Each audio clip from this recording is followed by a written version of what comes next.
I cannot, just can't understand where my head is at. Oh, what my heart is saying. All throughout the struggle, sometimes I feel I can't shake the habit, I just can't wake up.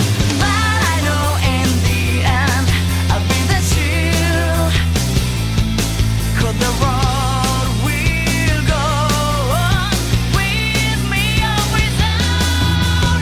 Make it now, compromise, fighting for a better life.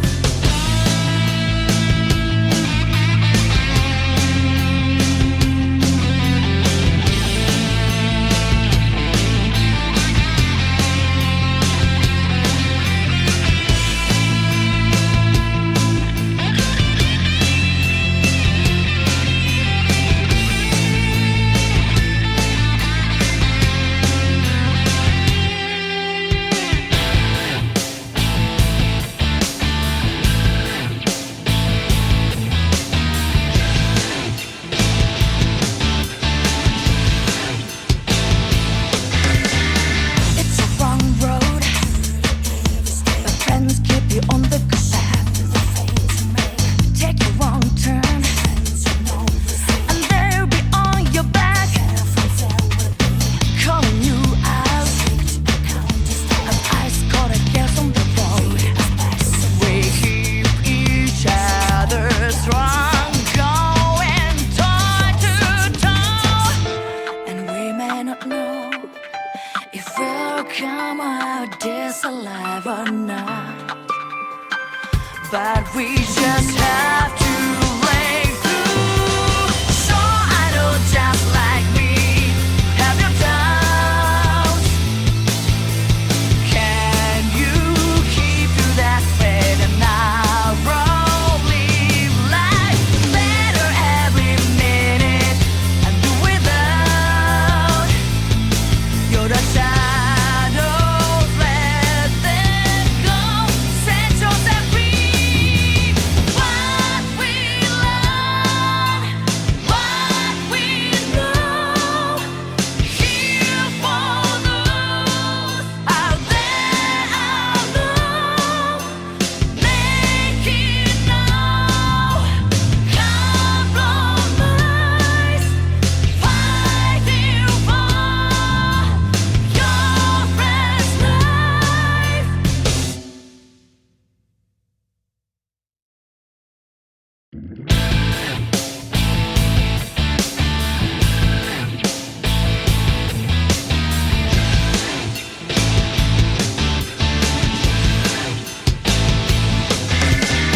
It's a wrong road, echo when they're getting you born. But it's stronger, the farther on you go. Thought I knew you, but can't never say I know me.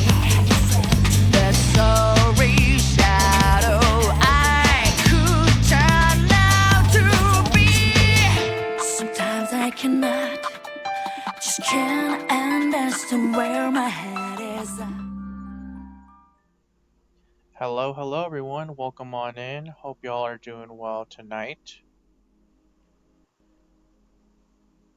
Last time we played Slay the Princess and we got a pretty solid ending because we didn't kill her. We just mostly just let her do her thing. But this time we'll definitely be slaying her. So that's gonna be fun.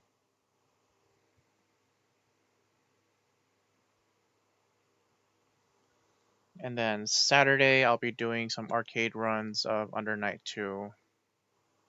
But yeah, so far Spooky Month has been pretty spooky. Can't complain.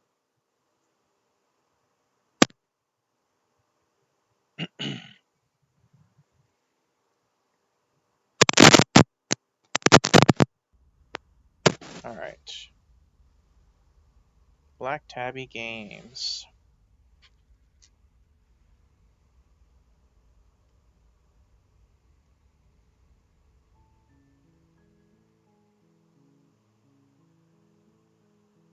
Just give me a bit to adjust the audio on my end.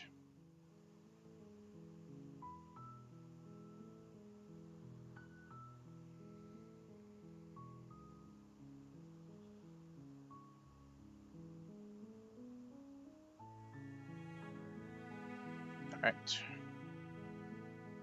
So yes, new game. The Hero and the Princess. You're on a path in the woods, and at the end of that path is a cabin. And in the basement of that cabin is a princess. You're here to slay her.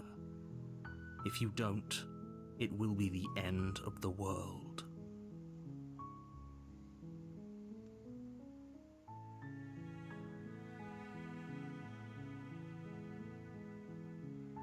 The end of the world? What are you talking about? I'm talking about the end of everything as we know it. No more birds, no more trees, and perhaps most problematically of all, no more people. You have to put an end to her. But how can a princess locked away in a basement end the world? Don't linger on the specifics. You have a job to do here. Just get in there and do what needs to be done. We're all counting on you. Do you have any evidence to back this up? Look, you're already on the path that leads to the cabin. Why would you be here if it weren't to complete a very important task? You've made it this far, you might as well reach the end of your journey. Have you considered that maybe the only reason she's going to end the world is because she's locked up? While I appreciate the mental exercise, we are running up against a bit of a ticking clock. Nevertheless, let me assure you, the princess is locked up because she's dangerous.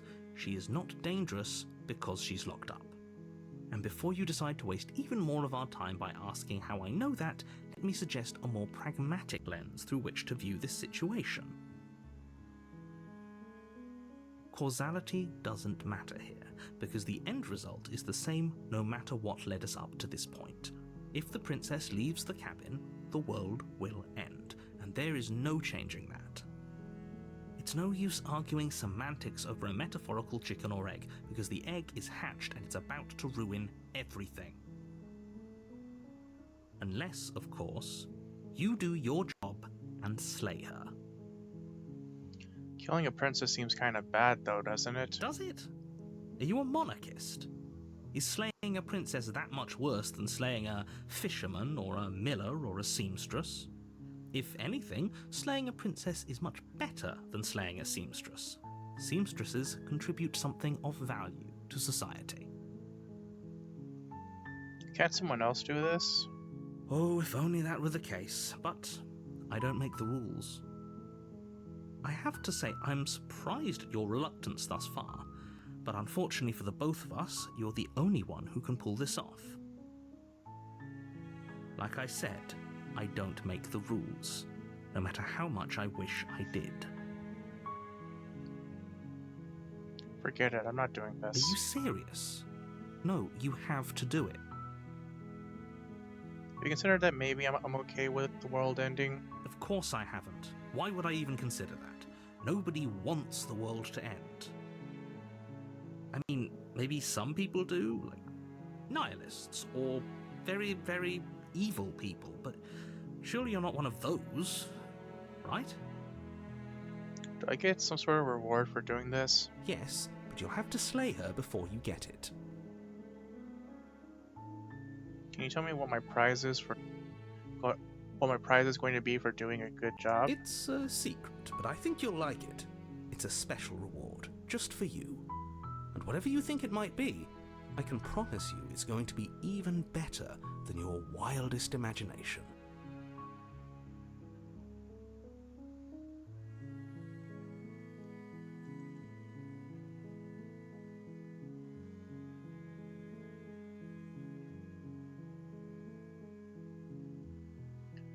Look, I'll go to the cabin and I'll talk to her, and if she's as bad as you say she is, then maybe I'll slay her, but I'm not committing to anything until I've had the chance to meet her face to face.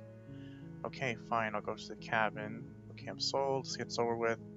Okay, thanks for telling me what to do. Then I guess we'll just have to see what happens. plans, but a word of warning.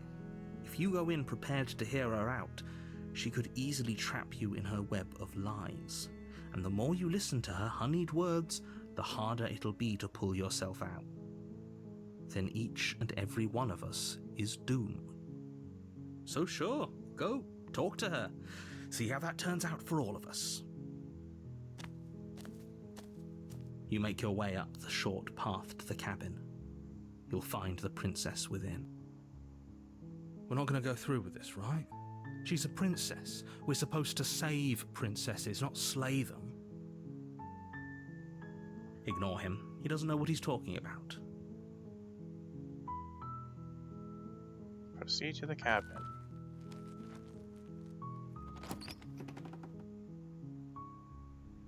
The interior of the cabin is almost entirely bare. The air is stale and musty, and the floor and walls are painted in a fine layer of dust. The only furniture of note is a plain wooden table.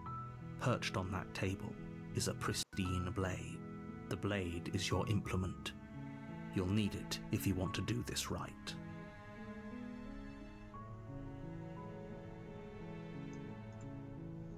You take the blade from the table. It'd be rather difficult to slay the princess and save the world without it.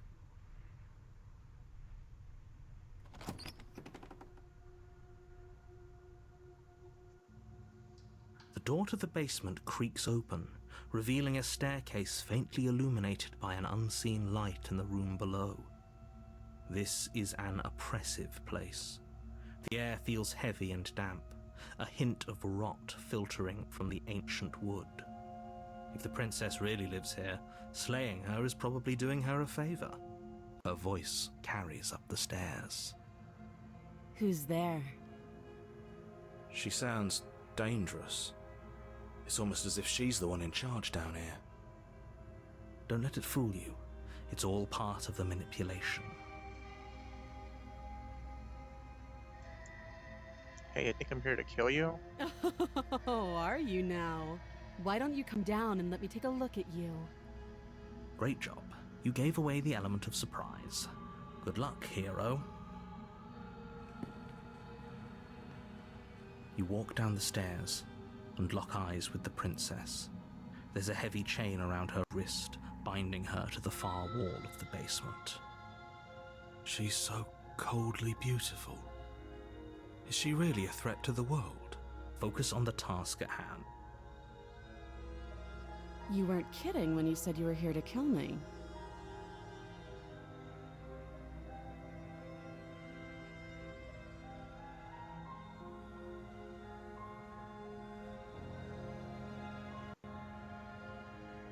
Yeah, it wasn't a joke. I know. You brought a knife with you and everything.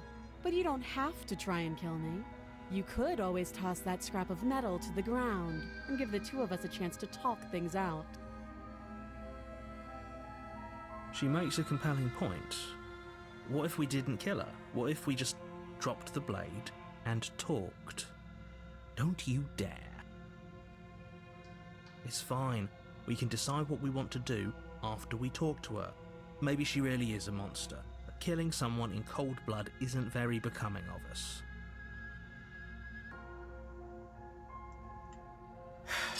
The blade tumbles out of your trembling hands and drops to the floor with an unceremonious clang. Thank you.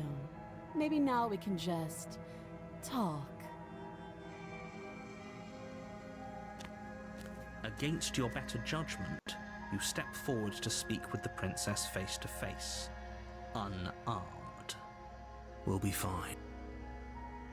I don't know what you're hoping to accomplish here, but I can assure you there's no reasoning with her. Just make sure you don't forget about the blade on the floor. You're going to need it. So here we are. What an awkward start to a relationship.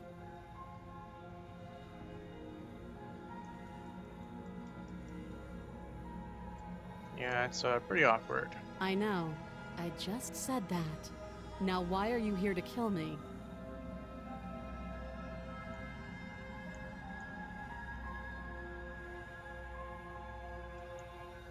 I have my reasons. You think I just come here to kill someone without even knowing why? That'd be ridiculous. You know why I'm here to kill you? You're supposed to end the world. I've been told things, but I'm not sure what to believe. Don't just tell her that. Is that why they threw me down here? But I don't want to hurt anyone. I like the world, I think. I don't remember much about it, to be honest. I've been down here a long time. Just how long has she been down here? If I'm supposed to be capable of ending the world, then how did I wind up here, chained to a wall? Have they told you why I'm allegedly so dangerous?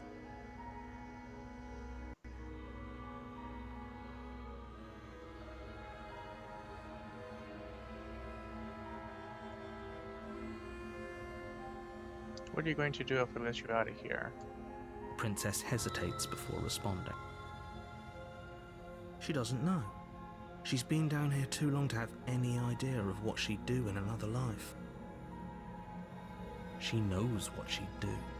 She's just searching for whatever answer she thinks you want to hear. I don't think I can answer that question in a way you'd find meaningful. At the end of the day, whatever the two of us have going on down here is about trust. Whoever sent you to slay me claimed I was a threat to the world, but they didn't tell you why. That doesn't sound right to me. And I don't think it sounds right to you either. Otherwise, we'd be killing each other instead of talking. She has a point. There's a reason I've been telling you to question the situation, and there's a reason you've listened. So, I could tell you that I'd lead a quiet life in the woods, or that I'd open an orphanage, or that I'd do any other number of good things that I'm sure you think you want to hear. But you don't really know me, do you? What can my word possibly be worth in a situation like this? She's right about one thing. Her word isn't worth anything. Like I said, it's all about trust. Blind trust. So do you trust me, the prisoner, the victim, the princess clearly incapable of ending the world? Or do you trust whoever put me here? She's wrong. This isn't about trust. This is about risk. We stand to lose everything, all for the sake of one person, and a subjugating monarch no less.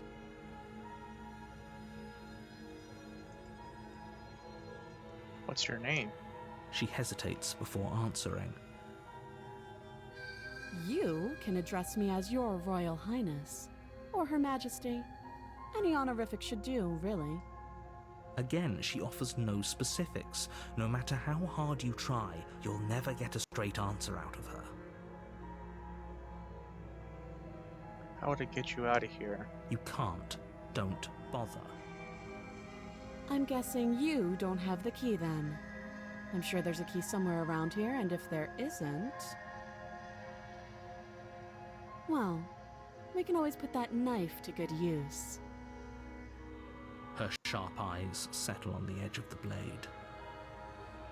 She isn't suggesting what I think she's suggesting, right? She is. I'm sure of it. How long have you been down here? Too long. Okay, we've talked enough.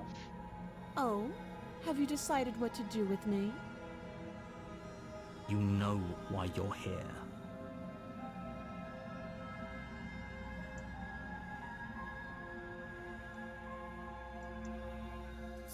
You charge the princess, blade trembling in your hand, but you've already lost the battle. She casually sidesteps your thrust before knocking you to the ground with a single blow from her elbow. We shouldn't have hesitated. But she doesn't stop there. She kicks you a few times for the measure, the pointed tip of her shoes feeling like a pickaxe against your fracturing bones, making sure you stay down. As you lie, crushed and broken on the basement floor, The princess kneels on your throat with the kind of weight you didn't think her slight frame could possibly possess. As you gasp for air, she eyes you with an intense curiosity. You shouldn't have let that fear creep into your heart. You had the upper hand, and now look at you. Is this really the best you could do? Look at you. Completely broken. I'd be lying if I said I wasn't a little disappointed. She applies more pressure, slowly squeezing what's left of your life out of your lungs. This is the end, isn't it? I'm afraid it is. Everything goes dark, and you die. Chapter 2, The Tower. You're on a path in the woods. You're here.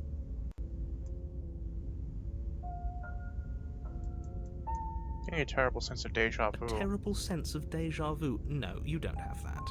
This is the first time either of us have been here. If he doesn't remember what happened, then maybe it's best to keep it that way.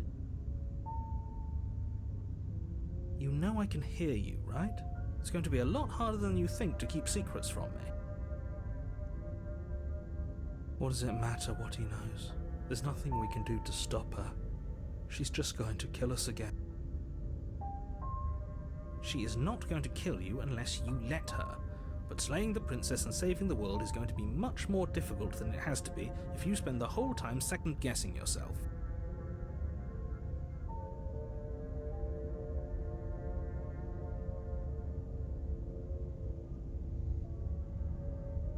This is more than just deja vu, though. I'm pretty sure this whole thing literally just happened. It hasn't.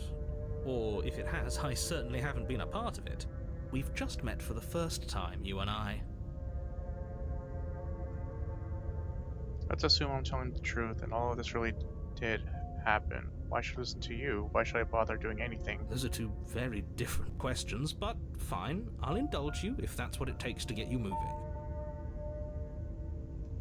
Let's say for a moment that this really is the second time you've met me, or at least a version of me. You died last time, which probably only happened because you didn't listen to me. Of course we died. We couldn't land a single blow on her, and she broke every bone in our body before she decided to let us die. What were we supposed to do to stop her then? What are we supposed to do to stop her now? It's pointless. She's just a princess. Slaying her shouldn't have been difficult, but congratulations. You've been given another chance to actually do this right. And I believe your other question was something along the lines of, oh, what's the point of doing anything? If you're asking that, it sounds to me like you're making the rather dangerous assumption that your actions last time around didn't have any consequences. What do you mean? Of course there weren't any consequences. The princess killed us and now everyone's right back where they started. That sounds pretty consequence-free to me. Yes, but in this purely hypothetical scenario, that begs the question of how you got back here. Did time simply rewind itself, or were you instead transported to a different world entirely? If it's the latter, what do you think happened after you died? Do you think the people there lived happily ever after? Or do you think that the princess, left unhindered, brought about the end to everyone and everything, just like I told you she would? If she ended the entire world, why should we even bother? We might as well just walk up to that cabin, break her chains and let her do whatever she wants. It's all the same in the end. Just because she's capable of ending the world doesn't mean you're not capable of slaying her. Both of those things can be true at the same time. So chin up. I believe in you.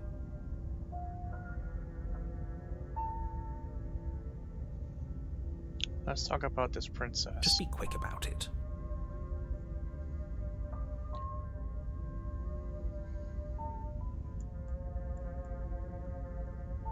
Who locked her in that basement? What is this place? People locked her in that basement, and I told you what this place is. It's a path in the woods. Don't overcomplicate things. People locked her away. Why couldn't they slay her? Why is all this falling on me? Look, I'm not supposed to say this, but it's because you're special. You're the only person capable of doing this. Call it a prophecy, if that helps, but it's just the way things are. Oh, I didn't know we were special. Of course you're special. Why else would you be here? Who cares if you think we're special? As far as I can tell, the only thing special about us is that we get to experience painfully dying all over again.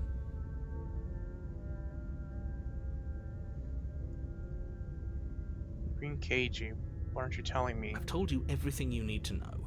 Going into more detail would just overcomplicate an otherwise very simple situation and make your job more difficult. Even if he's hiding something, I doubt it would help us. I'm sure knowing what he knows would only make things worse. Can we tone down the pessimism just a smidge? I'm not being a pessimist, just being realistic. You're being annoying.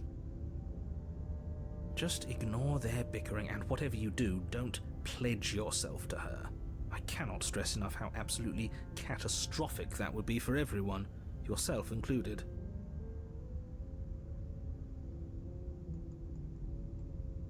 To quote you from last time around, she's just a princess. Why was she strong enough to beat me to death with her bare hands? She is just a princess. Whatever you think happened to you last time, just get it out of your head before you get to the cabin, and you'll be fine. She killed me last time around. How can I make sure that doesn't happen again? Like I said, if she killed you, it was probably because you didn't listen to me. Don't talk to her, don't trust her, just go in, do your job, and save the world. That's all. Great. Now, if you don't mind, the whole world is waiting with bated breath for you to save it from ruin.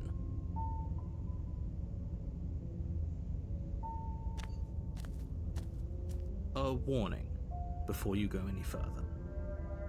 She will lie, she will cheat, and she will do everything in her power to stop you from slaying her.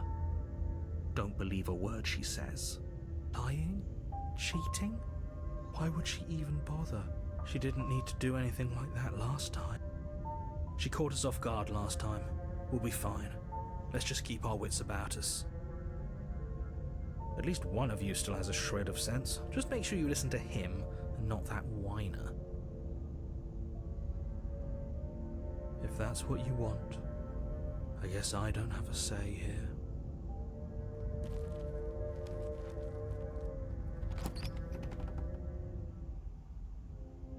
The interior of the cabin is larger and more grandiose than its humble exterior would suggest.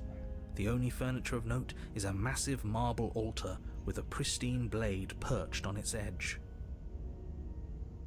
The blade is your implement.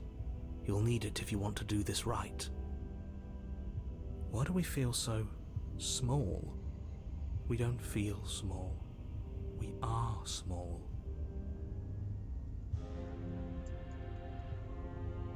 So cabin is different than last time. Maybe that's because you haven't actually been here. I hope this means you'll finally drop that ridiculous past life nonsense. You haven't died, and you certainly haven't been killed by the princess. You didn't say anything about the mirror on the wall. That's because there isn't a mirror. There's the altar, the blade sitting on the altar, and the door to the basement. There's nothing else in here. There's definitely a mirror. There isn't. Who cares if there's a mirror? We're all going to die anyway, and I'm sure that if we looked in there, we'd just see something sad and miserable looking back at us. We don't need any reminders of what we are. It would only make things worse. For the last time, you're not going to die unless you let it happen.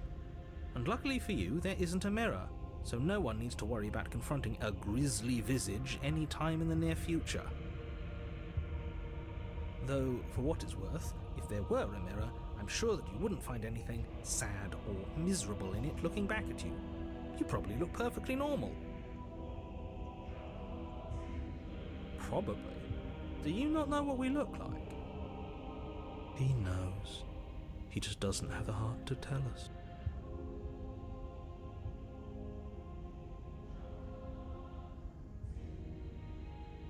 I care whether I'm being lied to. There's a mirror. As do I. And yeah, there is.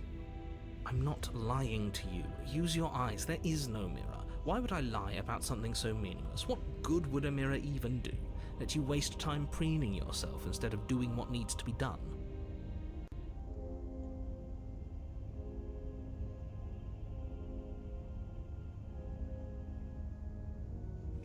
You walk up to the wall next to the basement door. It's a wall. There isn't much to see here. This really isn't funny. You reach forward and rub your hand against the cabin wall. I hope you know how ridiculous you look right now. We should count ourselves lucky. Some things are better left unseen. You take the blade from the altar. It would be difficult to slay the princess and save the world without a weapon.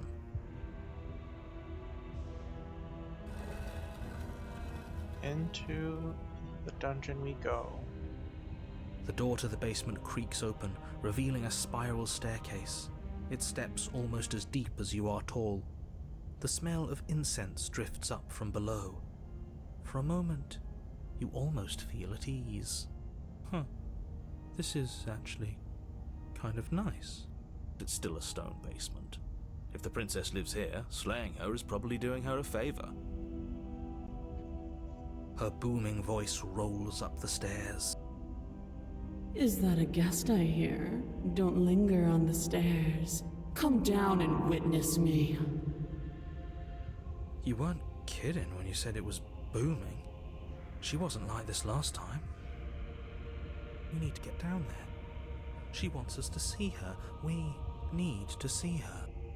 Should we be worried about your sudden change in attitude? Just a few minutes ago you were going on about how pointless everything was. Now you want to go down there. It doesn't matter what that little voice says. He's not the one making the decisions. Though if his ramblings get you to the princess, they get you to the princess.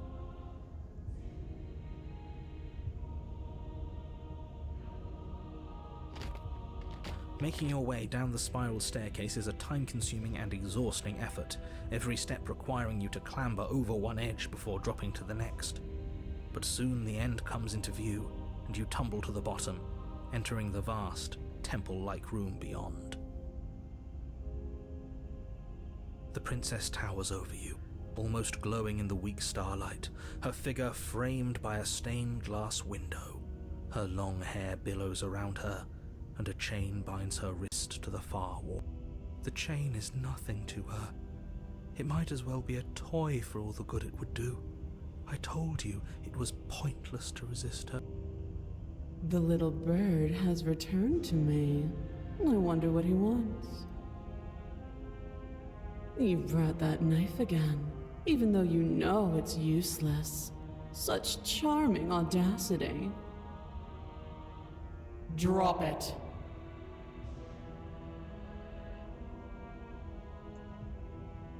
As if on command, the blade slips from your grasp. It clatters uselessly to the floor. But we didn't drop it. We decided to grip it tighter, remember? Are you really just going to let that happen to us? I have a duty to report facts as facts, and the fact is that you dropped the blade. Of course we dropped it. She's so much more than us. You wouldn't understand what it feels like to be in her presence. Oh, I understand what's going on, and you'd better snap yourself out of it. Kneel.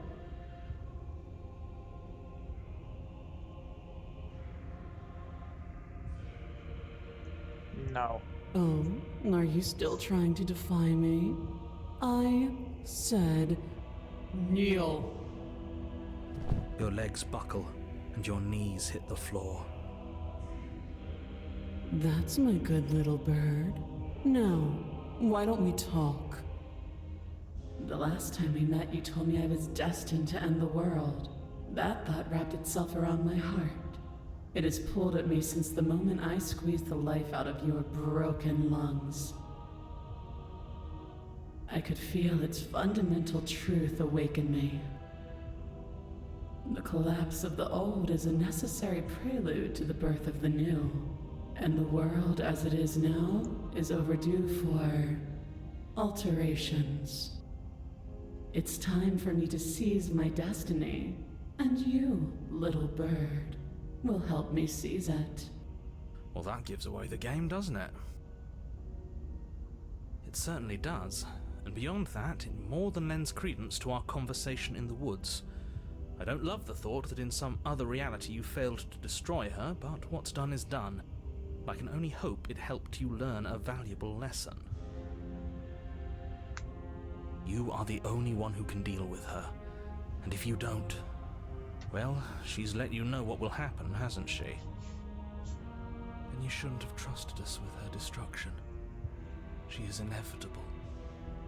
Can't you feel it? He's being melodramatic, but he's not exactly wrong, is he? What are we supposed to do to stop her? Okay, first things first, you're going to have to stuff those pessimistic thoughts someplace far, far away and commit yourself to what needs to be done. The stakes of the situation should be perfectly clear to everyone now. And if you're going to save the world, you have to have faith that you can pull this off. You can't win a battle that you've already lost in your mind.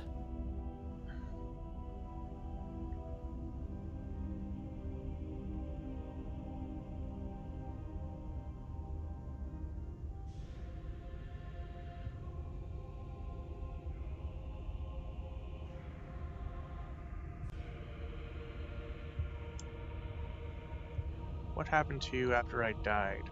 Know the limits of your privilege, little bird.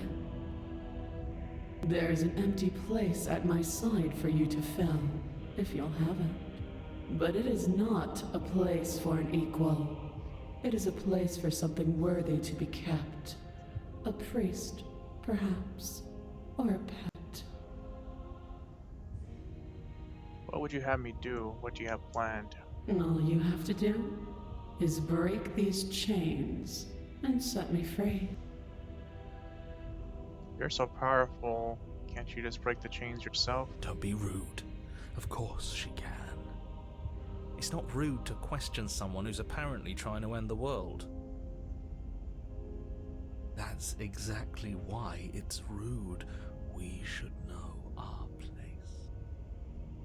I can, easily. But that isn't what I want to do. The story of a terrible and bountiful God unbounded of her own will is no story at all. It's not worthy of everything I am, or everything I'm bound to become. It isn't even worthy of what I was. The destruction in Genesis that's to follow in my wake is deserving of a song that can echo for eternity. The song of you, being so struck by my glory, so overwhelmed by what I am, that you feel you must deliver me into the world. And from your act of utter devotion and submission springs a new dawn, a better dawn. Submit now, submit later. It makes no difference. Because in the end, no matter how vainly you struggle against me, my will triumphs over yours.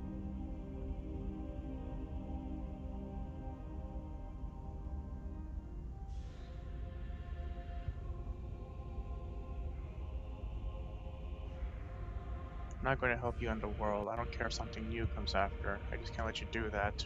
I see. Perhaps you need another lesson in submitting to your betters. Pick up that needle. Do it. It's what she wants. No objections here. I don't know what she's planning, and I don't like that we don't know what she's planning, but we might as well pick up the blade. As your eye falls on the blade, you feel a weight. Some divine hand that sits unperceived by your senses, but that manages to push you towards its desires like an unseen puppeteer.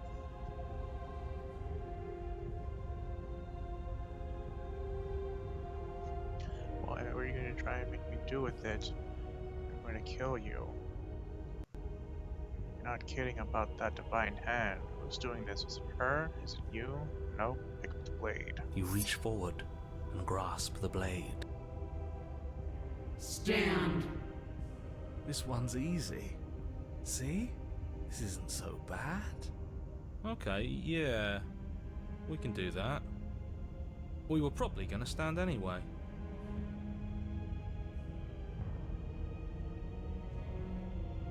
You can feel a creaking tension between body and will as you slowly rise to your feet, like two foes forced into an unhappy truce. The princess eyes you with soft contemplation. The moment seems to last a lifetime, the silent anticipation of what's to come dragging out the long, painful seconds. But all silences are broken eventually. To defy me is to claim we stand on level ground. We do not. You are quiet shadow, while I am brilliant radiance. Take that knife in your hand and slit your throat. What? You don't have to listen to her. You're armed. Just steel your nerves, step forward, and end this.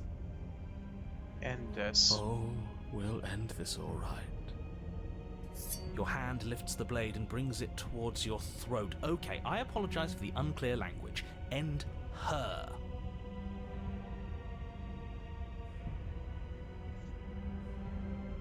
Your body is sluggish and unresponsive, actively fighting against you, but you do your best to stagger forward.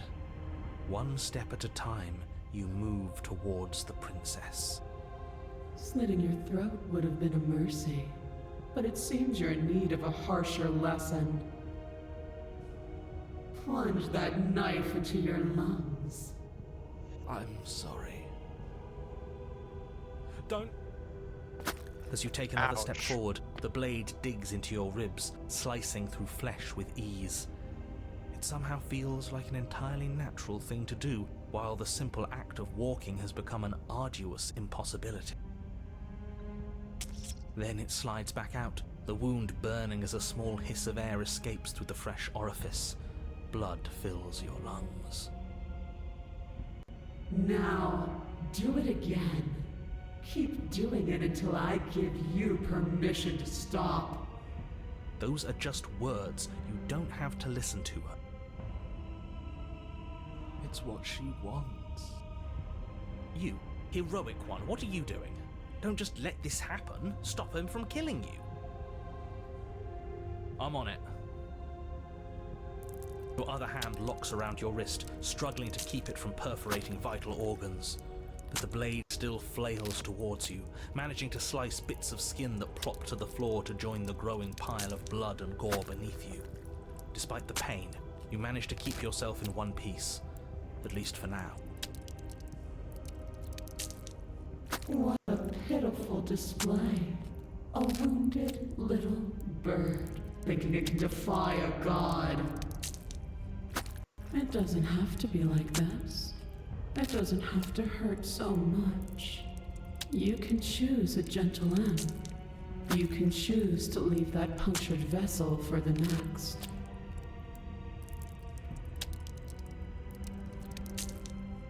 Or you can pathetically struggle against yourself until the floor of this temple is painted with the bloody impressions of your futility. You continue to approach the princess, even as the repeated gouges of your blade expose bone and muscle to the open air of the basement. You know, this would be a lot easier if you gave us a hand. My influence only goes so far, and I can only juggle so many things at once. The best I can do right now is to continue to drive you forward. Believe me, this whole ordeal would be so much easier if I didn't have to contend with free will. You're the one making things difficult. You're the one making us hurt. She doesn't want to hurt us. She's just doing what she has to. Stop. As you finish crossing the room, you fall to your knees at the princess's feet, your chest heaving as your blood pools in the crevices of the stone floor, the coppery taste coating your throat. The princess kneels down, lifting your chin with her finger as her face lowers to yours. Your devotion is misplaced. You've surrendered to delusion. But something about your defiant spirit speaks to me. You are different than you were before. Perhaps, if you've learned your lesson, I can spare you from the release of death. That's a little demeaning, isn't it? Yes, how thoughtful of her. It's a mercy. Take it. I think he's given up whatever say he had at the start of all this. At least one of you is sane. She's within striking distance, and she's only negotiating now because she knows you have what it takes to put an end to her. Seize the moment before it's too late.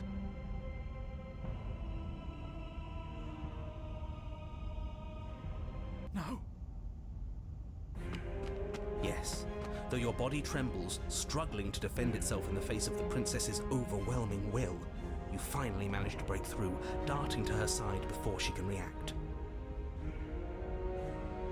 Here we go. The wind of your freedom rushes through you, and you channel it into a decisive blow, stabbing into the soft flesh of her ankle and severing the tendons in an act of unyielding defiance. She falls to the floor, crashing unceremoniously to her knees. But you don't give her any time to recover. Your heart pounding with determination, you plunge your blade into her chest. As you find your target again and again, she laughs, crude emotion breaking through her once stony composure as your blade cuts her flesh.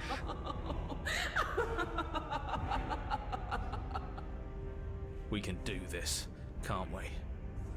You always could. The decision to give you this task was not made lightly.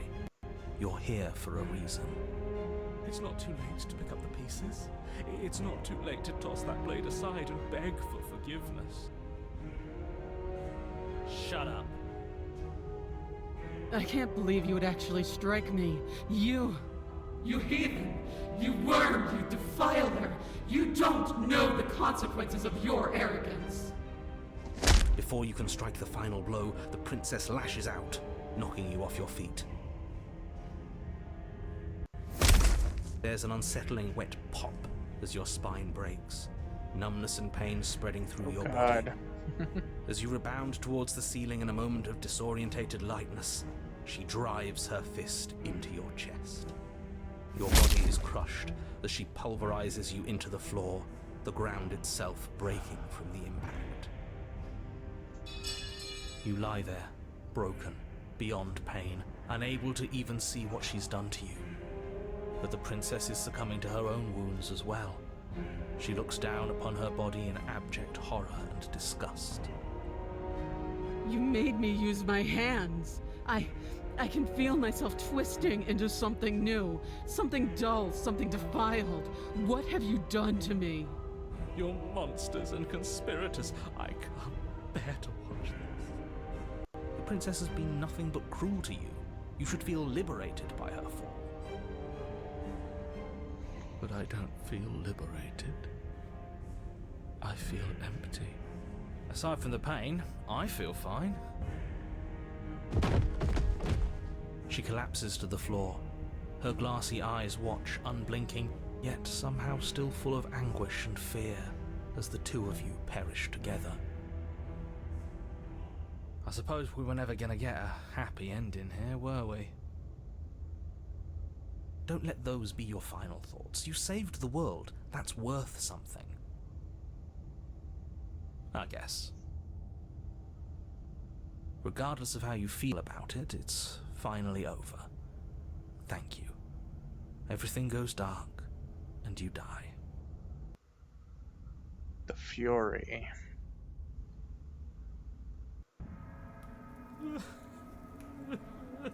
You're on a path in the woods, and at the end of the path... Okay, what the hell is that?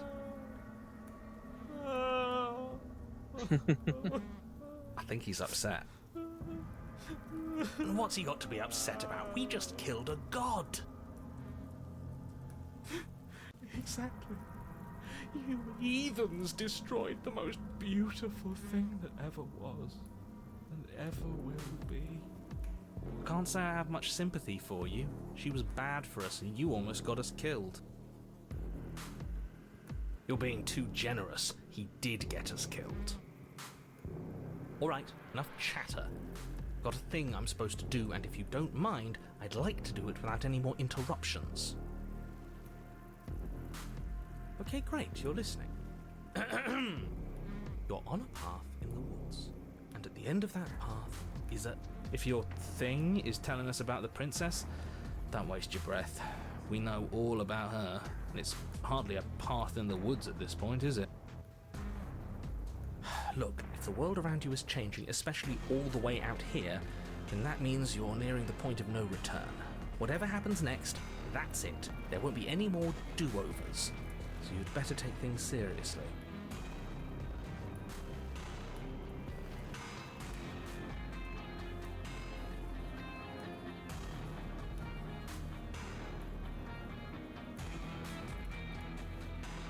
Feels like I'm being pulled in 100 different directions. You better all listen to me when the time comes to make a choice. So what if I'm speaking my mind? It's not like I've ever really gotten a say in things.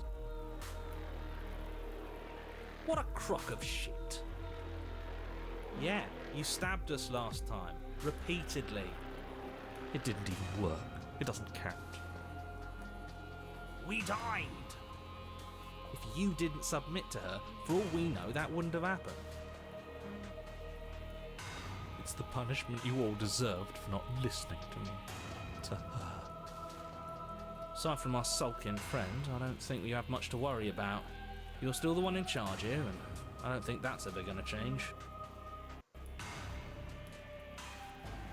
Second he tries something, I'll put a stop to it. If we hit this point of no return, you mentioned that what happens. Then what happens? Have you even been listening? It's the end is what happens. Yeah, but is there something after the end? How am I supposed to know? The end means finality. It's not like I can just peek on over to the other side and tell you what it's like there, if there even is a there. It doesn't matter because we're going to win. Now that's exactly the sort of mindset I like to see. Don't let yourself be consumed with self-doubt. Don't flirt with oblivion. Just focus on the present and everything will be absolutely fine.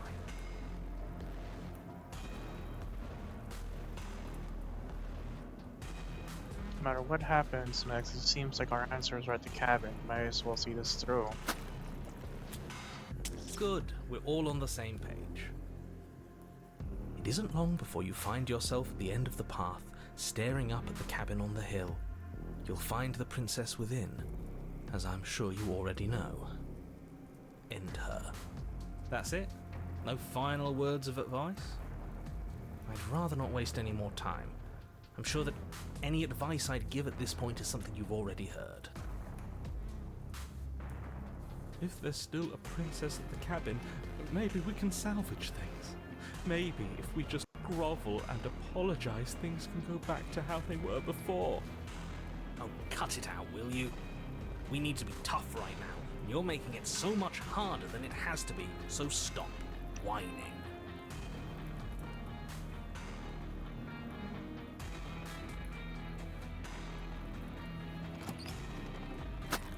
The interior of the cabin is a place that feels long forgotten. There was once an elegance to its construction, carved marble columns holding a high arched roof, vaulted windows letting in the weak starlight.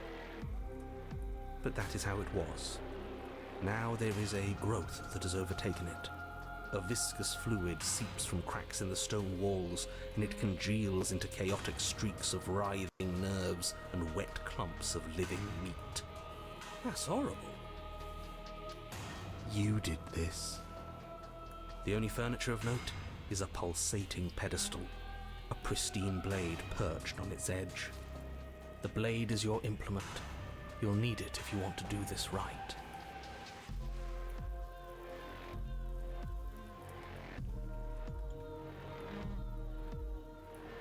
Said mirror again, and this one is blocking the A door. mirror?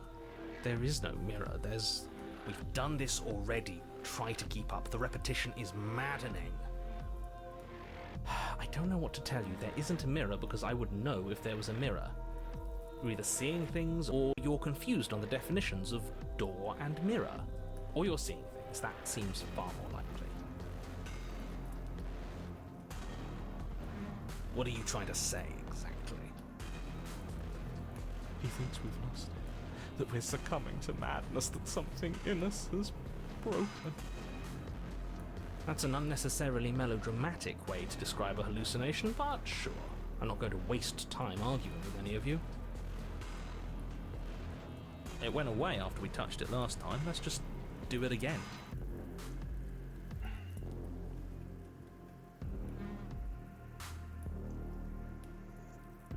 You take the blade from the pedestal. It would be difficult to slay the princess and save the world without a weapon. Good. Nothing feels better than gripping cold steel.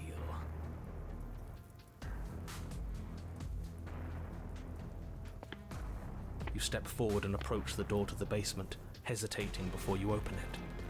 As if you don't see it. You really don't, do you? How strange. It really is just like last time. Are we really hallucinating? Why here? Why now? Smash it.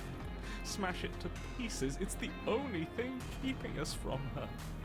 Don't you want to know what we'll see in there? We won't be able to see anything if we smash it. Nah, I'm with him on this one. Smash it! Let's get violent already. Do whatever you want with it. The mirror isn't real, so how you handle it doesn't matter, aside from wasting dangerous amounts of time.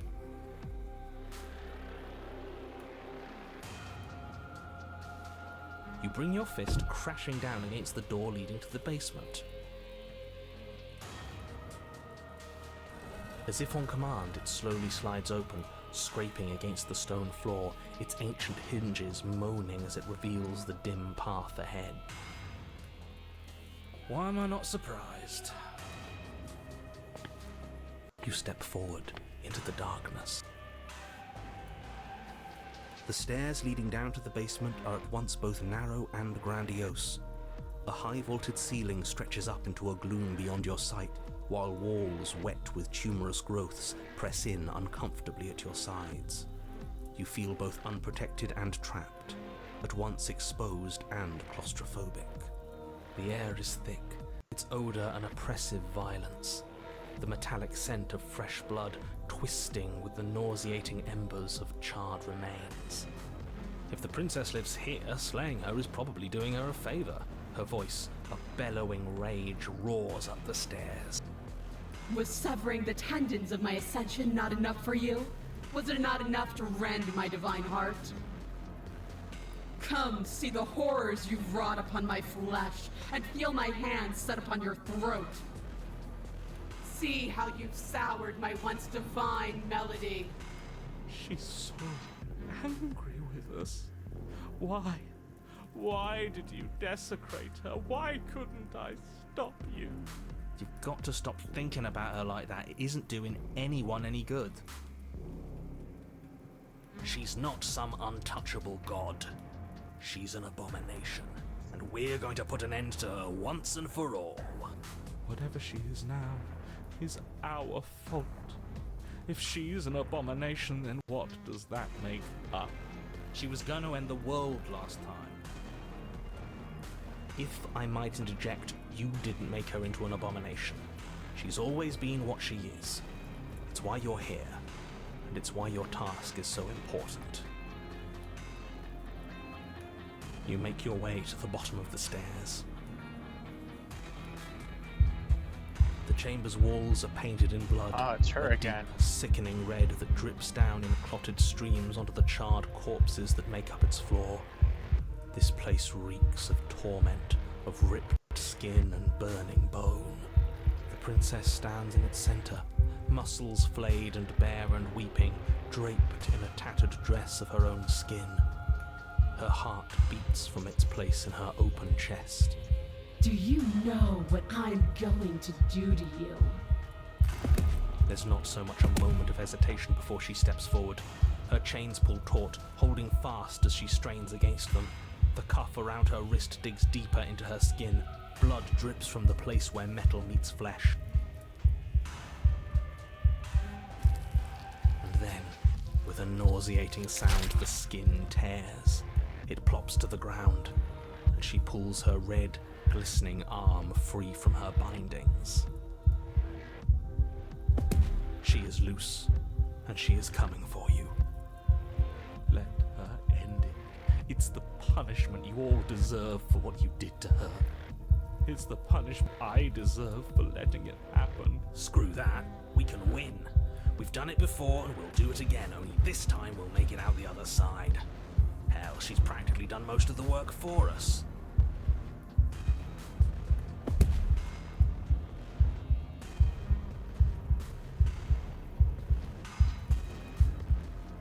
I'm going to end you.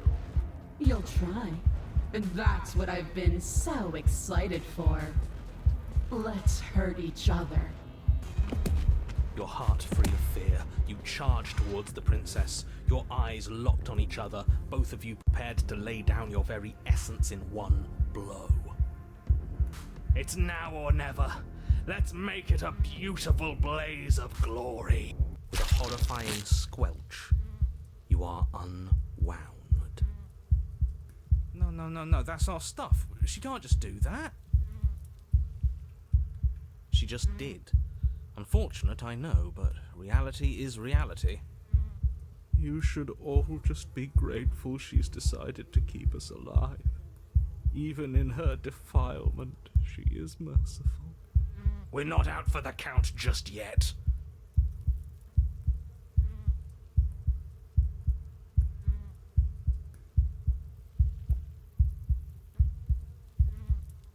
You damn cheater, give me my insides back. I killed you last time, I swear on everything that I'm going to find a way to kill you again. I only killed you last time because you were going to end the world. We can talk ourselves back from this ledge. I'm sorry for what I did to you, but you did horrible things to me too. Where is all this supposed to end? We can't keep killing each other forever.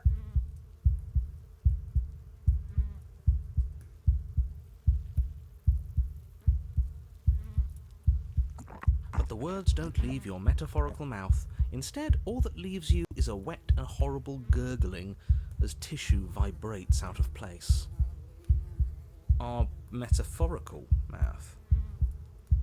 You don't have the means to speak anymore, do you? How tragic. It is tragic, though, isn't it?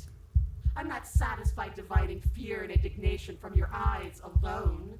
A quivering mound of flesh is no companion. She snaps her fingers, and the basic form of a vocal system assembles before you. Now, little bird, what was it you wanted to tell me?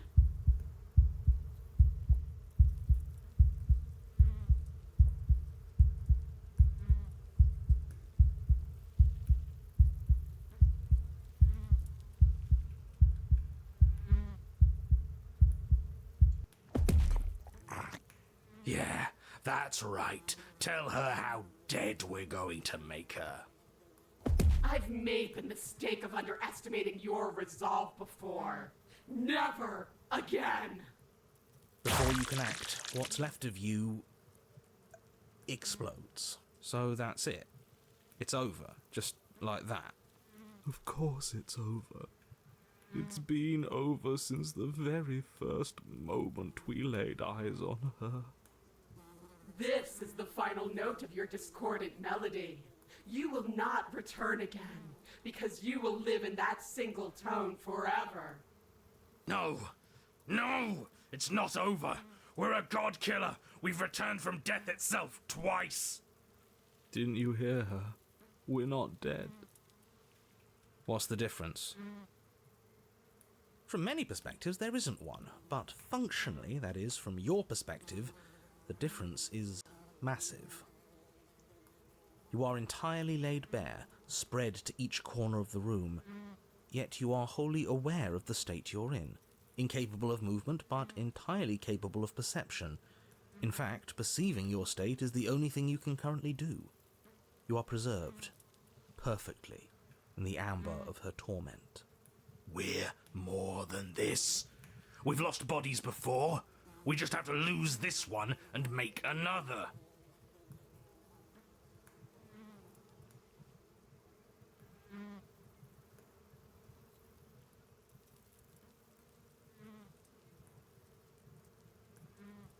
How are you supposed to lose this one? I don't know. You're the one who makes things happen, so make it happen. Absolutely not. I refuse to let you just decide to die with your task unfinished. If you die here, the world is doomed. But you do die. There's a great release as you lose your grip on what's left of your flesh and blood.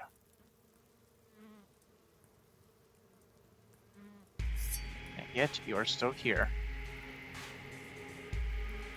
Your Honor, where the hell are you? Are you already at the Princess? This place is different. Rotten. Death all around us. I want to go back. So you've returned already, and I remain here. Is this our final destination? The Princess tilts her head to look at you, and with a gesture, you are unwound. Again? Already? Clearly I left you with too much room last time. Perhaps this cell will hold you better. You know what to do. Again. Die again.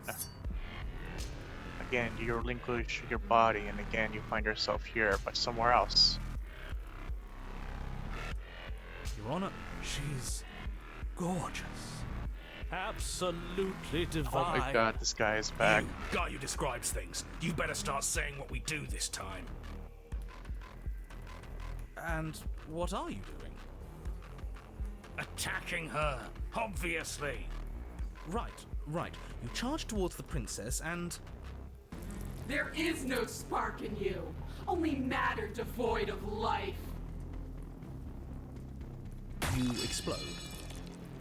Again. And again. You let yourself go and you are living once more.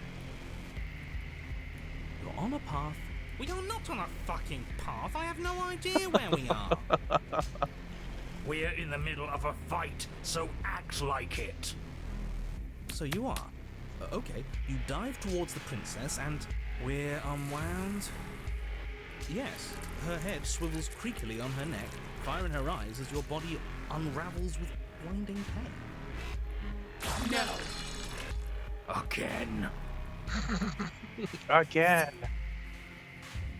You have no body, you exist, you are reborn. Your Honor, No time. You narrate now. yes, of course. Pristine blade grasped firmly in your hands, you fly towards the princess before she can turn to face you. We might actually do it this time. I can feel that body of yours slicing through the air. How many more times will I have to scatter you? As she turns towards you, the very essence of your being begins to flake away. Your muscles, then organs, then nerves laid bare and screaming as the rest of you is stripped of substance. Oh, boo-hoo. It's just a body.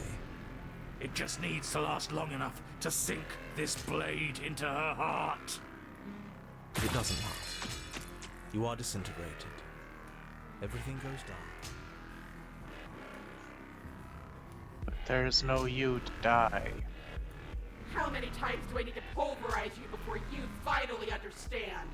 You are nothing.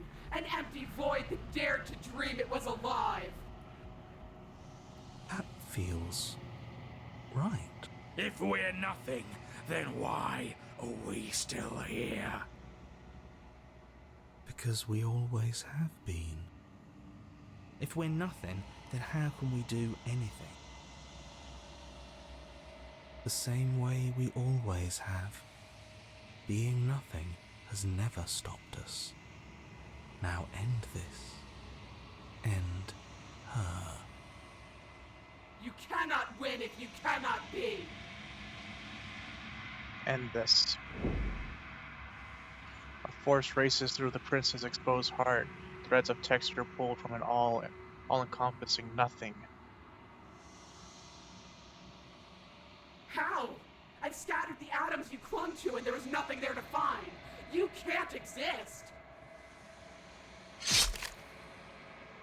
The threads pierce her heart and cradle her spirit. It's over. Oh, I think I understand you now. I'm sorry. I didn't mean to do the things I did to you. I don't think I knew what I was doing. She sounds genuine. They always do in the end. It's cold, but I'm going to be okay, right?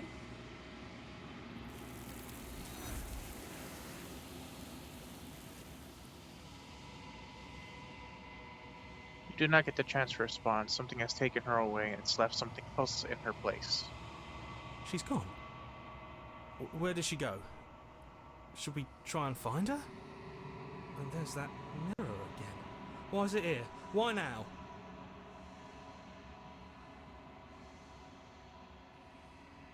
The narrator's gone. It is. Does that mean the world ended? He was never going to outlast us. The world didn't end. We're still here. Come on. We just need to keep going. I don't know where she went, and I don't know how we'd even go about looking for her. Right.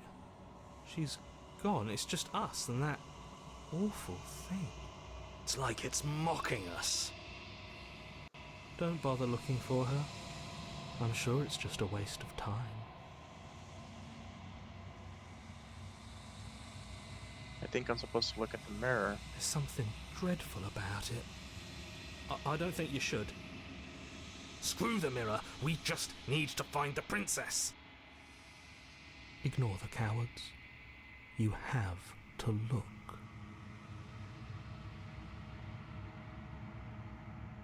I'm begging you, don't do this.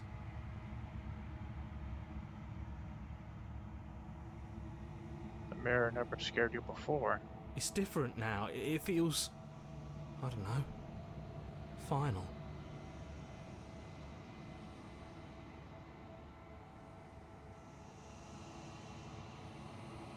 Gaze into reflection. Silence as you reach forward. They're gone. The mirror remains. It's time for you to see what's in it.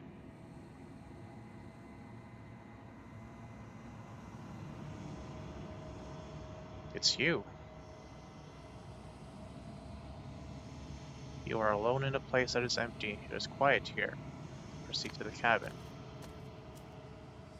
You are at the cabin. Approach her.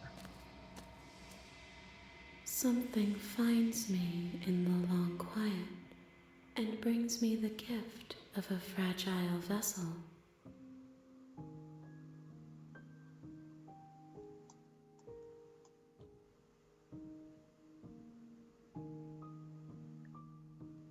What are you? I am solitary lights in an empty city. What are you?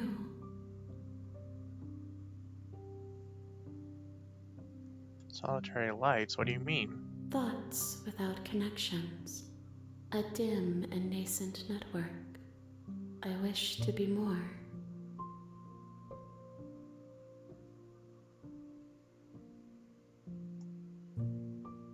What do you think I am? I think that you are like me. We are oceans, reduced to shallow creeks.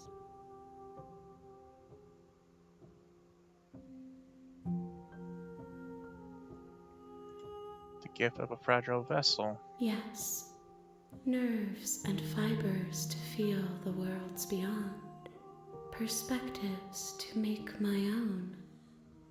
This one is desecration, She placed the weight of her agony on you, yet it is she who unwound herself. There is passion and empathy buried under her unfeeling skin. She will make for a weathered heart. Do not mourn her. She has finally found peace.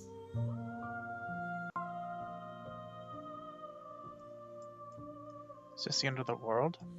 How can the world have ended if we are talking?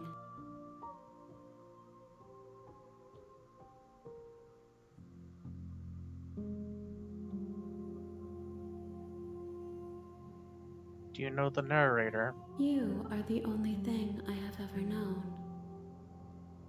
The space we're in is vacant.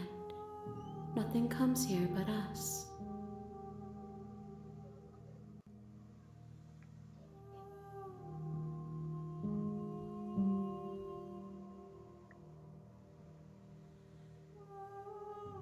Are you the princess?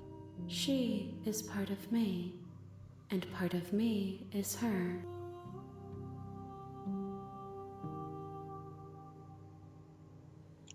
But were you always a princess, or are you just making her a part of yourself? You speak in circles. Does it matter where one thing begins and another ends?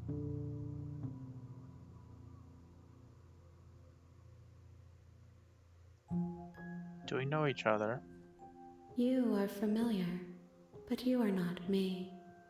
I feel sadness, longing, hope as I witness you.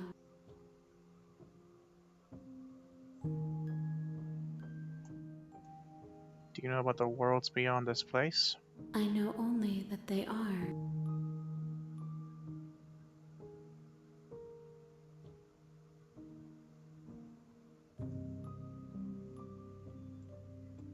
Are you what sent me to slay the princess? Are you what trapped me here?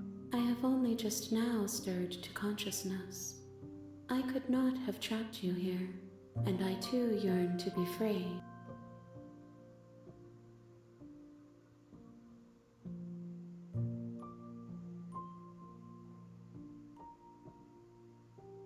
What happens Nothing, now? as we are, but I know that there are worlds beyond us, and that we are meant to reach them. There is no exit, but this vessel is a creature of perception. She can make you forget, if only you believe her to be able to. Bring me more perspectives, so that I may be whole, and perhaps then we will know our freedom.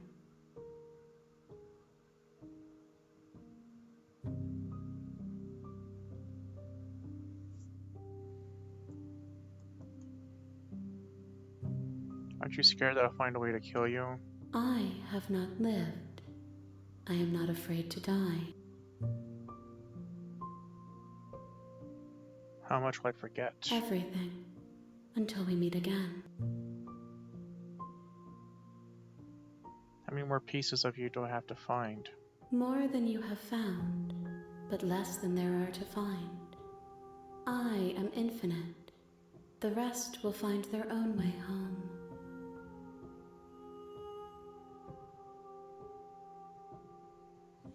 And what if I don't let you do this to me? Then we will be here forever, as we are now. Unfinished, dry, hollow.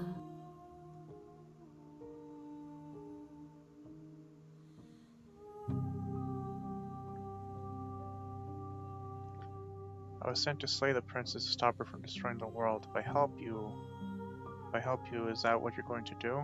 You ask of things that cannot be done. To destroy is merely to reshape, to remold.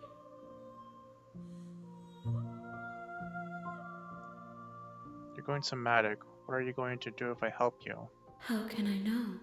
I am flickers in something sprawling and unilluminated. I'm not going back. If you need time, then I'll wait with you.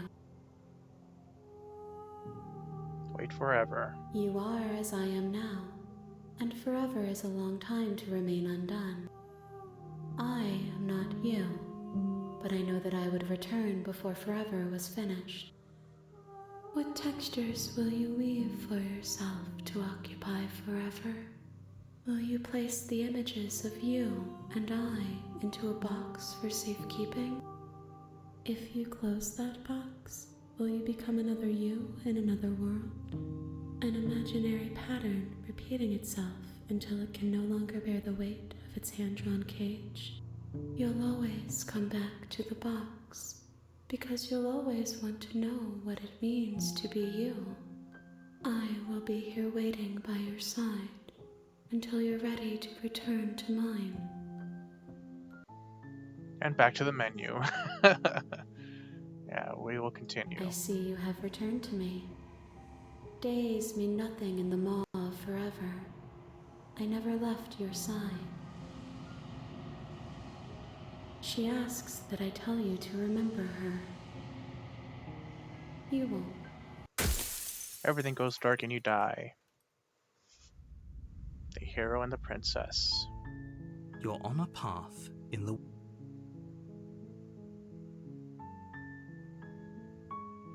Alright, so this time I'm gonna try to do things but silently.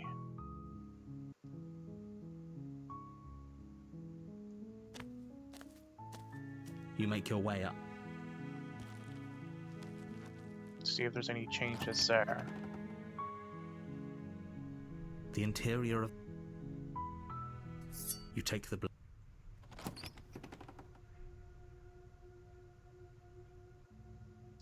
The door to the basement creaks open, revealing a staircase faintly illuminated by an unseen light in the room below. This is her voice. Who's there? She sounds... Don't let it fool you.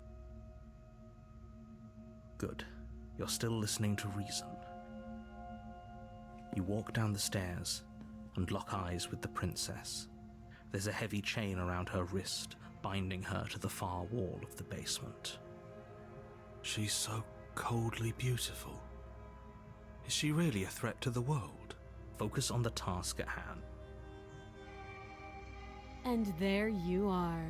Are you here to kill me or something?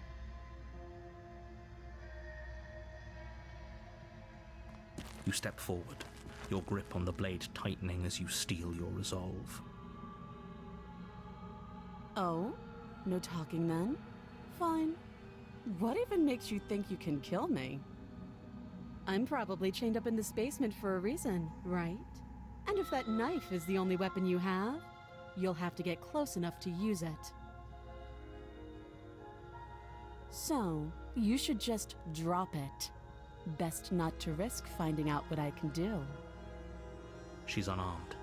If you hesitate now, it'll be too late. End this.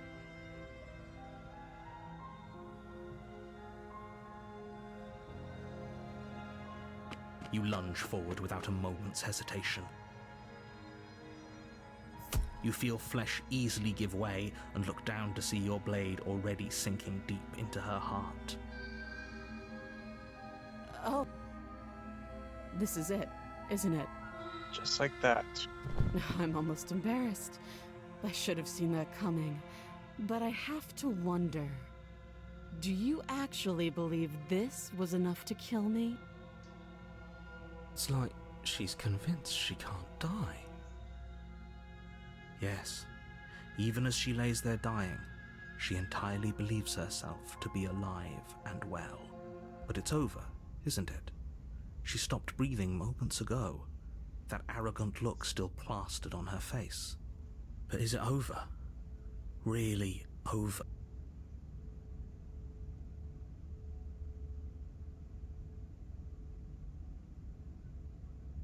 Of course it is, she's dead. Yes, exactly. It's over. With your work done, you make your way back up the stairs, closing the door to the basement behind you. Why do I feel like we've done something terrible? You did kill someone. Greater good or not, something would be very wrong with you if you didn't feel at least a little bad. But it was for the greater good. One of these days that will sink in and help ease your guilty conscience. But that day isn't today. Let's just get out of here. You open the cabin door, ready to return to a world saved from certain doom. Only, a world saved from certain doom isn't what you find. Instead, what you find is nothing at all. Where a lush forest stood mere minutes ago, the only thing in front of you now is the vast emptiness of some place far away. What happened? Everyone is fine. It's just that you and the cabin are now far away from them. Don't worry. You'll be safe here. This is good. Everyone is happy. You'll be happy.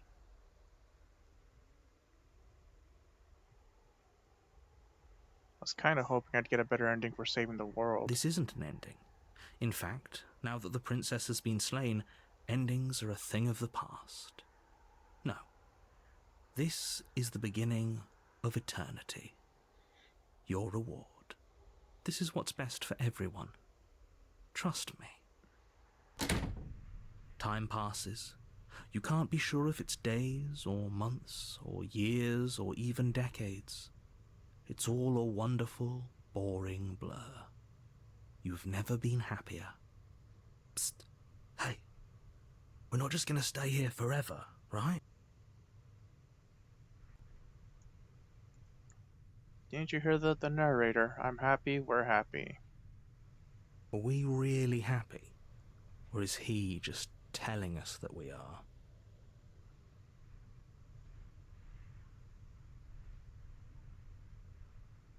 No, we're happy, I'm sure of Really? it. Well, if you ever change your mind, just let me know, I guess. More happy time passes, though the word begins to lose its meaning. Time, that is, not happy. Happy still has plenty of meaning. Please, shake yourself out of it. We have to get out of here. The little voice's pleas fall on deaf ears. Eventually you pass into a blissful state of pure existence. Though words like eventually and pass ceased to have any meaning to you long before that shift, you simply exist. Happy. Forever. Good ending, you did it, you saved everyone. You have already committed to my completion. You cannot go further astray. Okay, maybe I'm not happy, and I'm not just saying that because you're the last person I talked to. Good, because I have an idea to get us out of here, though you're probably not going to like it. The blade. We can use the blade to get out of this. I can hear everything you say, little voice. There's only one thing it would want you to use that blade on, and I'm afraid that thing is you, dear hero. He's right. It's the only way out. Do you hear that? It wants to take this happiness away from you. It wants this wonderful place to end. Do you not? There's more for us to do, and the only way for us to do it is to take that blade and use it. Don't you dare.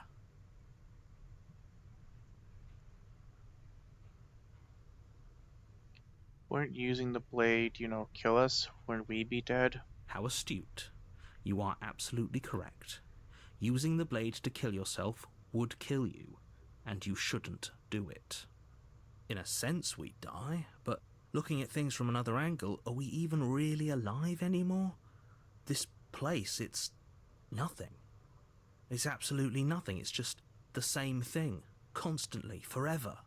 I know this is out there, but trust me, I know using the blade will work. That little voice didn't want you to slay the princess. It didn't want you to be happy.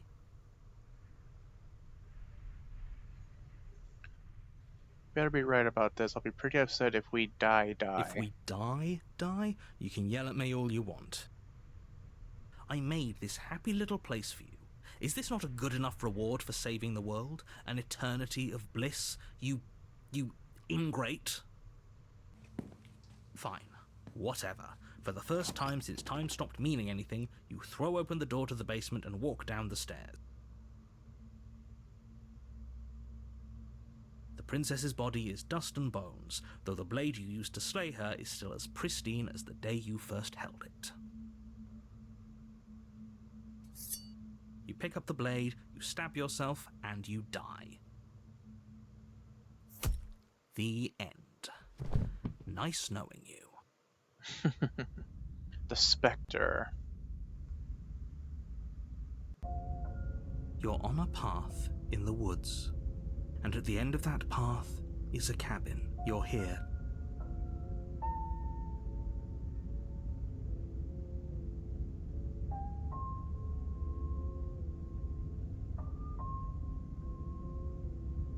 But I already killed the princess. I can assure you that you didn't. If he doesn't remember what happened, then maybe it's best to... That's fine.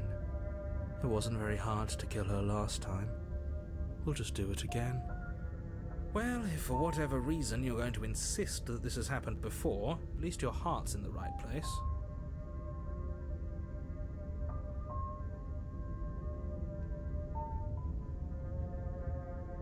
Those are two very different... Let's say, if you're back... Oh, we listened to you plenty. We slew the princess just like you asked us to, and then you locked us away in an empty void for eternity. So we slew ourselves too. Well, if you killed yourself, then you weren't listening to me, because I would never want you to do that. Believe it or not, I care about you. And I believe your other question was something along the lines of, oh, what's the point of doing it? What do you mean? Of course there weren't any consequences. We slew the princess, the world outside the cabin disappeared, we died, and now everyone's right back where they started. That sounds pretty consequence-free to me. Yes, but in this purely hypothetical scenario, that begs the question of how you got back here. Did time simply rewind itself, or were you instead transported to a different world entirely? Had you failed to slay the princess, what would have happened to everyone in the place you left? It doesn't matter, because we didn't fail to slay her. And if she's really back, which I doubt, it'll be just as easy to do it again. But after that nasty trick you pulled on us, maybe she's not the only one around here in need of slaying. Just stay focused, will you?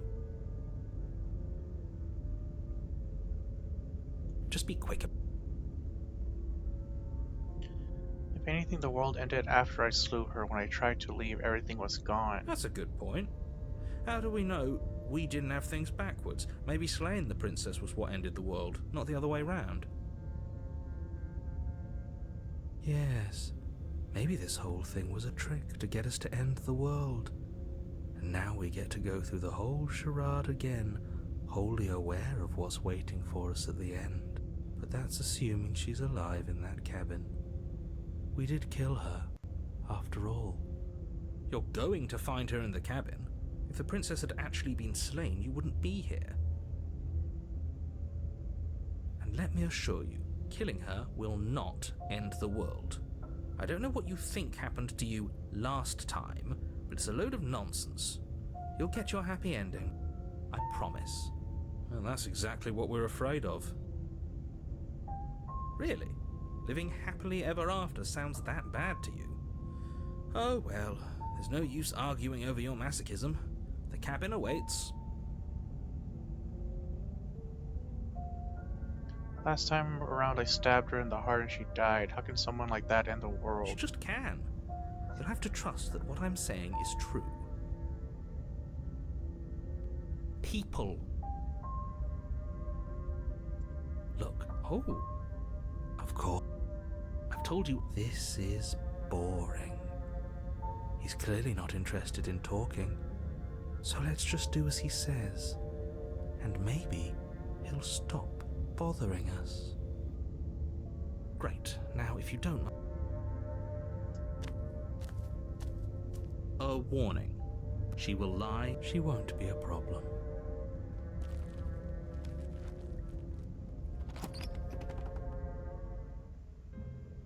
The interior of the cabin is cold, a soft odor of dirt permeating the air. Cobwebs flutter in the corners. You can hear wind whistling outside, banging the shutters against the windows. The only furniture of note is an elegant antique table with a pristine blade perched on the edge. The blade is your implement. You'll need it if you want to do this right. It feels like no one's been here for a long, long time. Like I've been saying, she's dead. We killed her already. Okay, it was different than last time. Very different. Maybe that's because you haven't actually so focused. That's because there's definitely... There isn't. Who cares if there's a mirror? Let's just go into the basement and find her body so we can be done with this.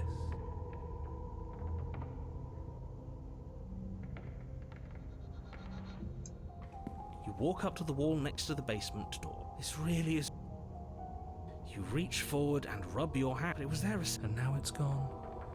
Let's not spend much longer worrying over it. Clearly, it's not even important enough to be acknowledged. You take the blade from the table. It will...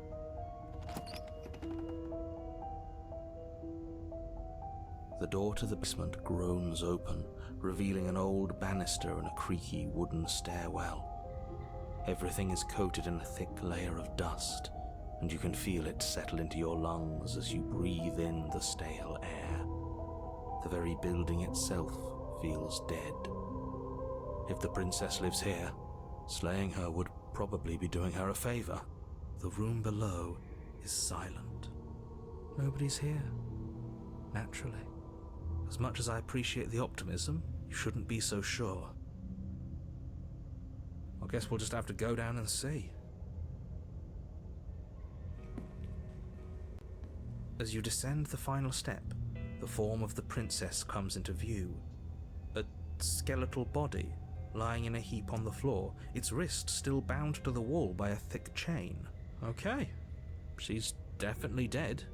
It's just like I told you.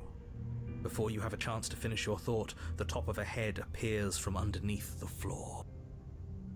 Oh boy. Two deep-set eyes stare up at you, followed by a mischievous, skeletal grin. And finally, the rest of the body floats up to join the head. Wait, this isn't right. What's going on here? Ghost! A ghost? Oh. Wow. How absolutely terrifying.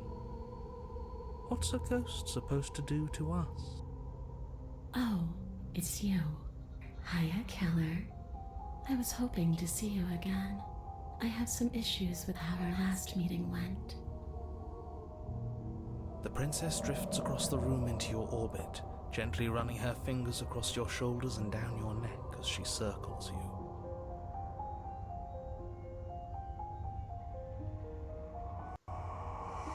Her touch is cold and ethereal, formless yet real enough that her icy fingertips send shivers dancing across your skin.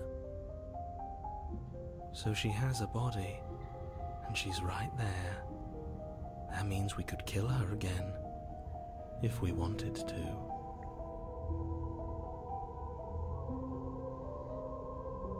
Let's slay her. Without a moment's hesitation, you lash out with your blade. It's like you're slashing at air. No matter how many times you stab at her, no matter how many angles you strike from, all you manage to do is interrupt her form, the skin of your hand prickling with cold as it passes through, unable to find anything solid. You're adorable when you're confused. But I didn't say you could touch me. Why are you even here? Just making sure you finish the job, or what?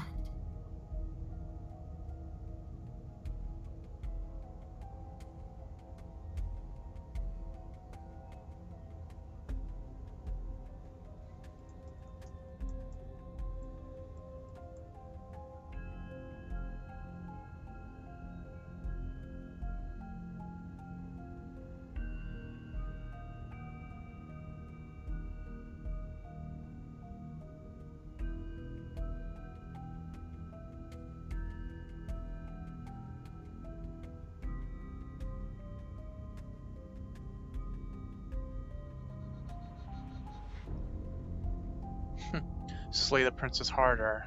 You swing at the princess once more, and once more your blade cuts through nothing as she disappears. Really? Her voice chides from elsewhere in the room. You whirl around, finding her hovering between you and the basement stairs, looking you over with grim disappointment. She draws in close. I was willing to let bygones be bygones, killer. I was willing to ignore everything you did to me so we could get out of here, together. All I ever wanted was to leave this place. All I ever wanted was to find a way back home. Wherever home is. Her eyes turn from wells of sorrow to pits of wrath as she stares into you. I guess violence is the only language you speak. Oh boy. She forces her hand into your chest, and then... Yeah? Nothing happens. Are you sure about that? Something should have happened. And yet it didn't. We're fine. Stare at her in silence. You can't be sure if you first hear or feel what happens next, but it is over before you can fully conceptualize what it is. A horrific splintering, the squelching of organs, the rending of tissue, an icy, numbing pain. I'm done asking. The next time I see you, I'm taking everything I owed. Starting with your body. If you won't choose to give me my freedom, I'll just have to make you give it to me. She's real now. If she's making us dead, we should return the favor. You swing your blade towards her briefly corporeal throat. It connects. A gash widens across her neck, glowing ectoplasm leaking from the wound. But it's too little, too late. In her hand, you realize she clutches your still beating heart. It thumps unsettlingly. Did we get her? Even if we didn't, we've given her something to remember. See you soon, killer. I'm afraid you'll never know. As she crushes your precious organ in her hand, everything goes dark, and you die. The Wraith.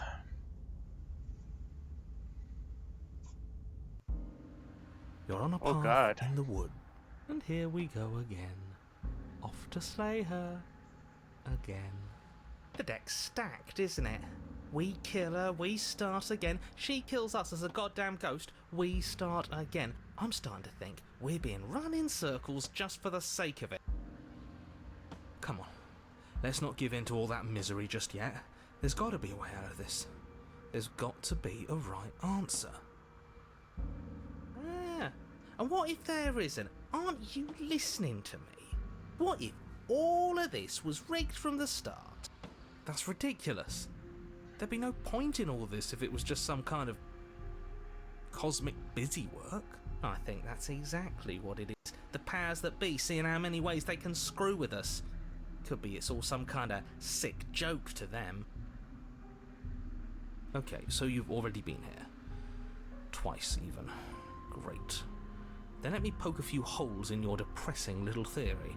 Nobody here is screwing with you, and I can't imagine any scenario where you would have started over after slaying the princess. Well, we didn't have to start over. We killed ourselves. And why, pray tell, did you do that? Because you decided to foist an infinite tedium on us. That doesn't sound like me. If I'd had everything my way, you would have effortlessly slain the princess, saved the world, and been given your happy ending. The ending was the tedium. You locked us in a cabin and sent that cabin to an endless void, and then you told us we were happy. Well, were you happy? Of course we weren't happy. That's why we killed ourselves. It was awful. Yes, and then she killed us. Even though she was already dead. This is all fake. Okay, let's try to get back on track. You're real. The princess is real. The world is real. The people in the world are real, and the danger she poses to all of them is also, quite unfortunately, real.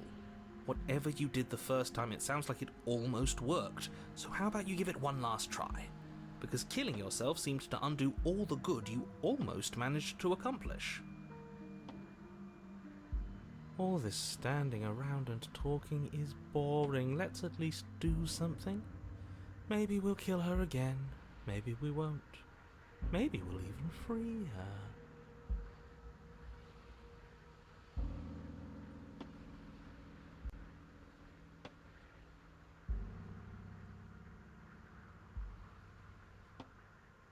Why should we help you? All you're going to do is lock us away forever again. Tell you what, I won't do that. I promise. Oh yeah, sure, that changes everything. I mean, he did promise. And you believed him?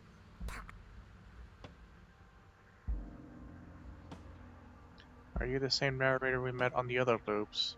We're quick to accept that we've been here before. If I had to make a wager, I'd say yes and no. That's a hedge, not a wager. I haven't met you, but you've clearly met me. It sounds to me like you're hopping between parallel realities, in which case the me you just met here is the same collection of experiences as the me you met at all of those other beginnings, but their continuity breaks the moment you say or do anything, in effect making them all separate. So, yes, I'm the same me, but ever since the moment we started talking, I'm different. I'm not sure how we're supposed to kill him ourselves, but he's asking for it. Maybe there's some way she can take care of him for us. They've clearly all been through some harrowing experiences. Don't let their baggage influence your decisions. You have the ability to see things clearly. I suggest you use it. We've killed her and been killed by her, and neither of those things have gone well for us. If we're going to fall through this loop forever, eventually we're going to let her out. Might as well do it now. What happens if we don't go to the cabin? That's another option. Then she finds a way out on her own. Ugh, of course she does. So, standing around out here is the same as us letting her out. Only we don't have to see her. That's gotta be better, right? No, it's strictly worse. But she can't kill us out here. Why would staying out of killing distance be worse if she's getting out regardless? Because it's cowardly, for starters, and because the unknown is always worse than the known. But really, all you're doing right now is weighing two considerably bad options. The only solution worth considering is slaying her, and whatever delusion is holding you back from doing that is just that, a delusion. If you already managed to end her in some other world, the only reason you'd be here is that you somehow managed to do it wrong. More rules, more rhetoric. Since when is there a wrong way to slay her? I'm sick of him. Makes me want to end the world out of spite.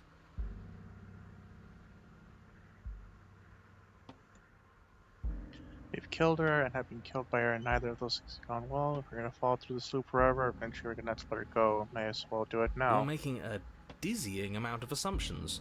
Your perceived reality looping twice before does not mean it will continue to do so forever. Those little voices have already drawn attention to the fact that even the path is different. The world itself is at a tipping point. Know that there is always a choice. Even if you were stuck in an infinite loop, there's no reason to assume that the mere nature of the infinite would force you to make any specific choice. You do have free will, as much as things would be easier if you didn't, and you can just keep making the correct choice forever, never deviating. How convenient, everything always comes back to what you want us to do. I'm sick of him. Makes me want to end the world out of spite. On second thought, let's not kill him. Let's throw him someplace that never ends. I'd like to see what that does to him.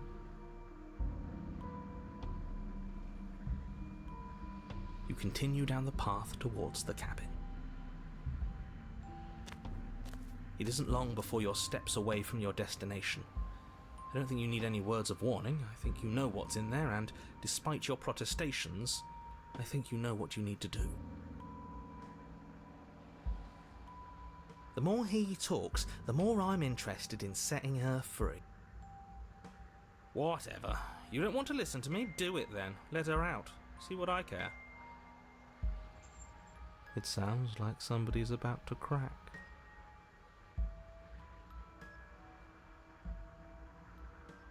Are you trying to use reverse psychology on me, or have you just given up? There's obviously no point in trying to reason with you right now, especially with all these clowns offering up their useless advice. Honestly, it seems like the more I try and talk sense into you, the more single-minded they get about letting her out. So yes, I'm done trying to argue. Would you look at that? We won. Take it however you will.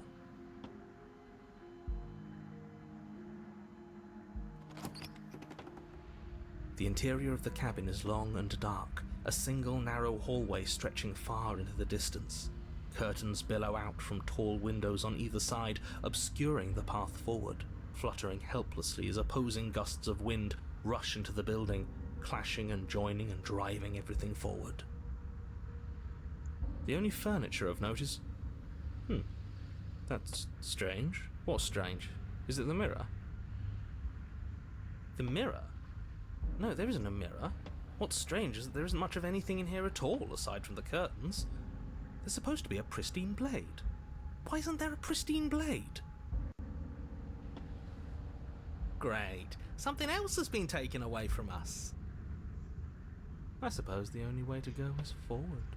So forward we will go. Blade or not, it doesn't really matter, does it?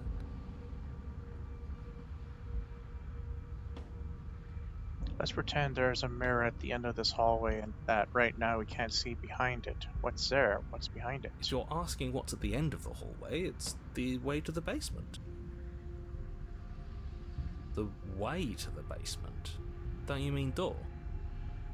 No, I didn't say door, because there isn't a door, it's just an opening.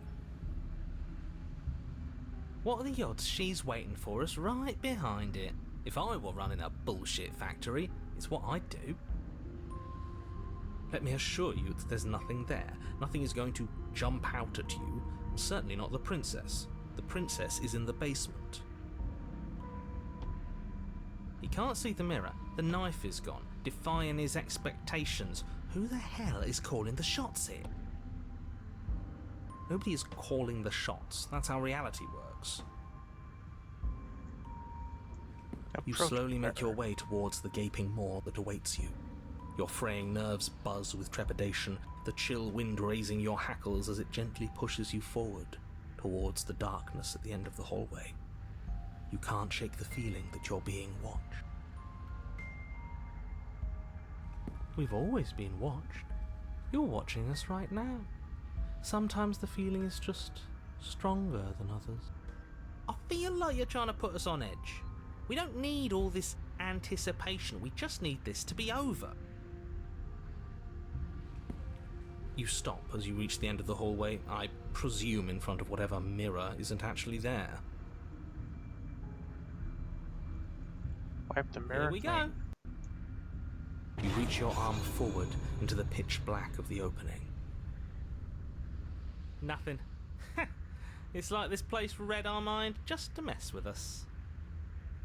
What you looking at, killer? Staring into the void? Thinking about what it'd be like to die again? I know exactly how you feel. Shit, where is she? You feel something long and frigid coil around your ankle. Your heart skips a beat, standing in muted shock for one long, frozen moment. And then she, the princess, constricts. Your bones snap. Icy pain radiates up from the break, a deep cold flooding your veins as your legs, numb with the shock of it, collapse, and you collapse with them. You're met with the terrifying visage of the princess, Her hand grips your leg in a steel vice, her grin carved jagged from ear to ear, crowded with far too many long and crooked teeth. But do you know how I feel? I gave you a path to forgiveness. I gave you a chance to make things right. I thought maybe you'd seen what you've done and feel remorseful. Maybe try to make it up to me. But no, you'd rather use that knife to keep making the same mistake over and over and over. Even after I ripped your heart out, you still cut me. And for what? I didn't go anywhere. You didn't banish me. I'm right back here with you. A little better, a little worse. Well, maybe a lot worse. So, here's how this is going to go. Oh I'm boy. going to take your body, and I'm going to walk it out of here. And you get to watch me do it. Completely helpless. Just like you left me. I say we let her do it. It's something different. Do we even have a choice? You always have a choice. Maybe before, but not now. There isn't a blade this time. Exactly. What choice is there if there isn't a blade? Well, unless you have any specific ideas, I think my vote's the only one that counts.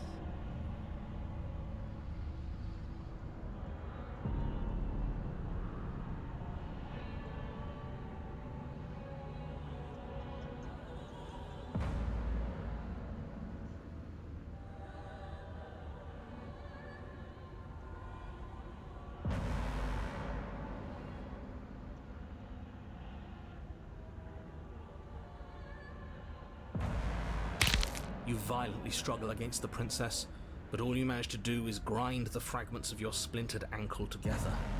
You can't shake free from her now. It's so easy to make you squirm. But I won't be crueler than I have to be. I don't even want to cause any more damage. It'll be hard enough for me to walk out of here on that broken ankle. You remain pinned to the Oh, floor of the boy. long hallway as the rest of the princess's body emerges. Her proportions all wrong, limbs bent and curling, moving in ways that defy your understanding. Her torso stretches until her face is practically touching yours, her neck cracking audibly as she twists to look at you from a fresh angle. Are you sure you can't do anything to help us? Can't you, like, manifest a rock right on top of her head? And crush you along with her? Not that I even can manifest a rock. Besides, I thought you all wanted to free the princess. Not like this.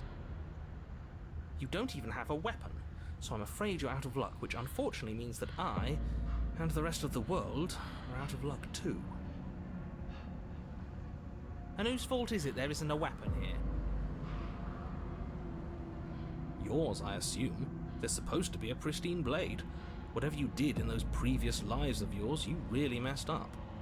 Are you seriously trying to blame this on us? Your vision fades as she tears open the membrane of your soul. You're awake. Eyes once again fixed on the long hallway, your vision swimming as the princess's command reverberates inside your skull. Her voice is all-encompassing. You feel wrong. It's so cramped in here. Like there's some sort of growth trying to push us all out. I know. You rise to your feet, though the pain in your ankle is blinding. Your body slumps against the wall, desperately leaning into it for support. There's another option, you know. Don't help either of them. Flip the table.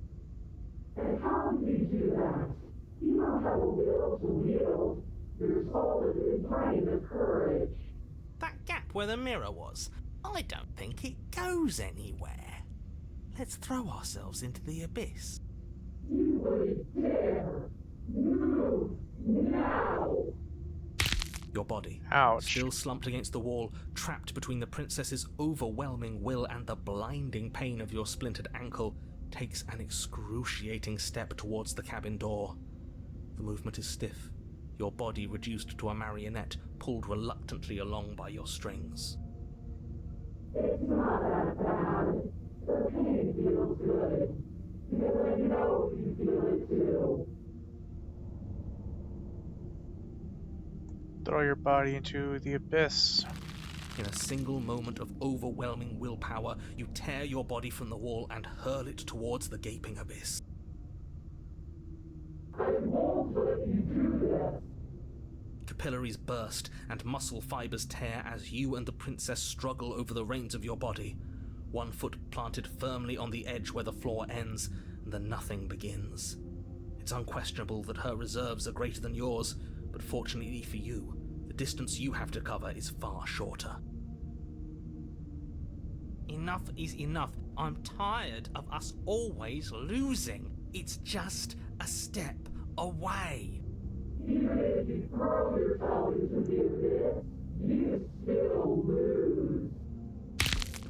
You throw everything you have against her and manage, for one brief moment, to overpower the princess's hold on your body. But that moment was all you needed. Your foot slips a few inches, and you collapse forward, the darkness swallowing you whole.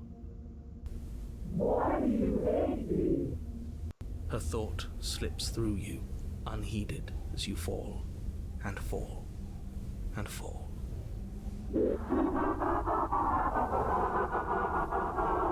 Oh god.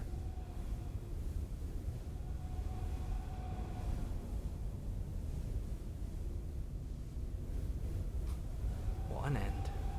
But at least it's ours. An empire of frigid nothing. I don't think this qualifies as saving the world, but at least you didn't ruin it. What happens now? What do you mean what happens now? You wanted this. But I want to know what he thinks happens now. I don't think you're going to find that out. Oh? And why is that? You should pay better attention to your head. You left. Gone. It's just you and you and you and me. Idiot. He's gone. But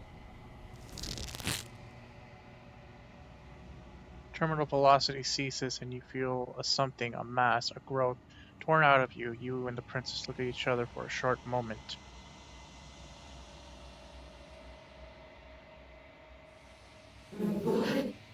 What's happening to me?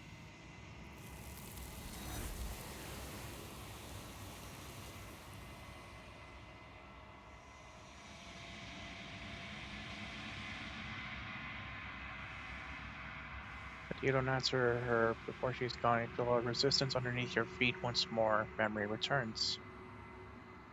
she's gone. Where did she go? Should we try and find her? And there's that mirror again. Why is it here? Why now?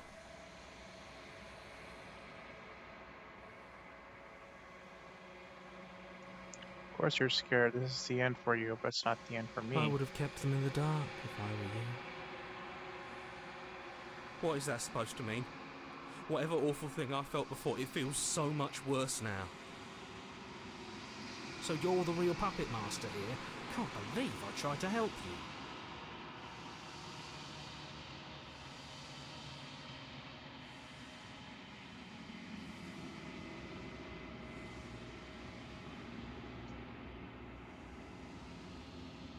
Wait 1 sec.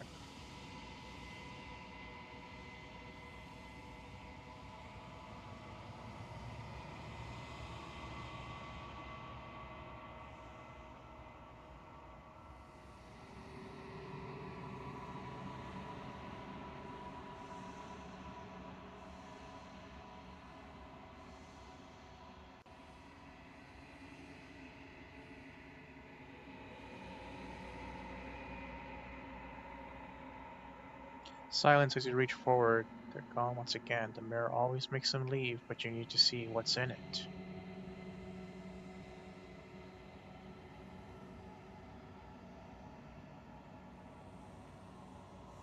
grown.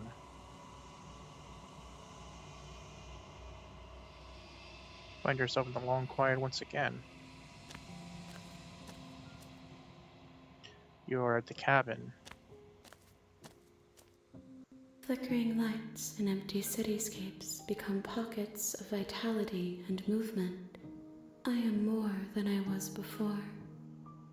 Whenever you are ready, I will wipe your slate clean once again.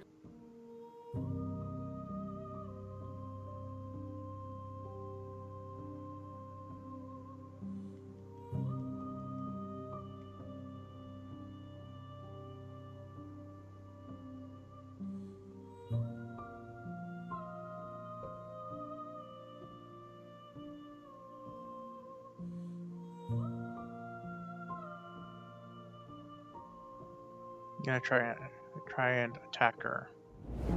Your will cuts across the entity in front of you, but nothing happens.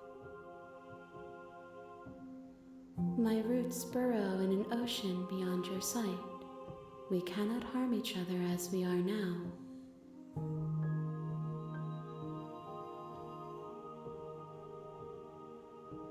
What if I destroy my body? You raise your will to end your life, but as it bursts into the space your body should be, you feel nothing at all.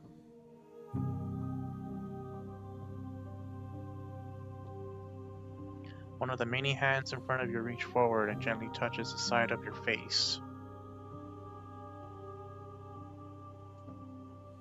There's nowhere for you to be but here. Well, damn. So I can't kill her and I can't kill myself.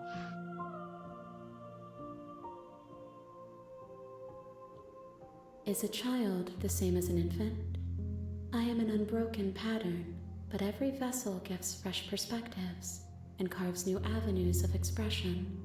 I am different, but I am the same. Everything you say feels like a riddle. Can you give me a single straight answer? I'm sorry. Words are difficult for me. They never fully weave what I wish to say. If you do not like my answers, then you need not ask me questions. The vessels you choose to bring me carry far more meaning than anything words could say in the spaces between. What does it feel like to change like this? Eyes close in reflection. Perspectives meld together, and the breadth of my experience stretches to new corners. There are contradictions, conflicts in my nature, and there are familiarities that bind everything together. It feels correct. This is what I need to be. This is the only path forward.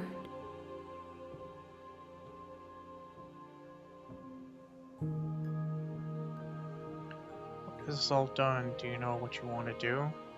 With every gift you bring me, I excavate the alleys of what I am meant to be, and every exploration yields new and complicated truths. What I will be is different than what I am, and what I am is different from what I was. I cannot tell you what desires I will hold when I have changed. But in this moment, all I want is to know myself. You know that at the end of this, once you're finished, I'm going to kill you, right? There is still much to be seen. Neither of us know the depths of our being. Perhaps at the end of this, I will be the one to kill you. Or perhaps we will leave this place together and find new horizons to discover.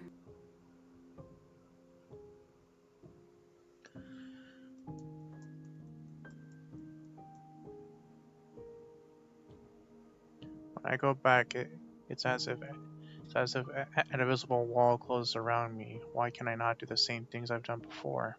Those paths to worlds you've already seen, and to perspectives I have already made my own. They are useless to us now, inaccessible. The only paths of value are those that are yet untread.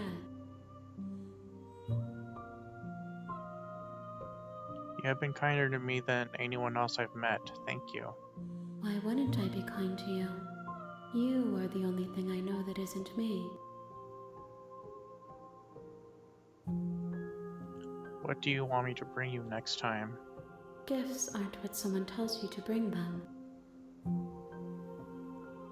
Do not worry. There are no wrong answers, and every perspective illuminates my shadows and shares new secrets.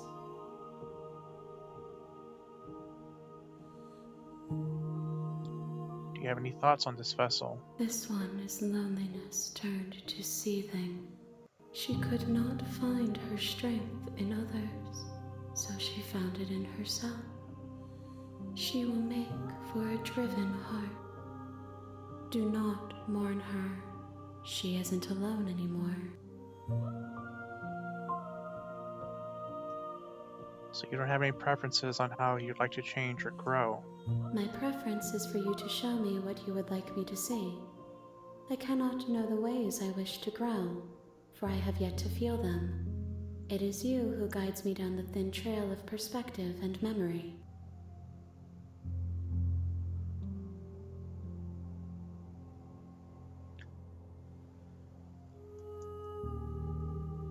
How many more vessels do I need to bring you? If I am to be an ocean, you have given me enough to build a pond. My waters are shallow and murky, and I yearn for more perspective. I will transcend in due time, and there is no way forward but to contribute to my awakening.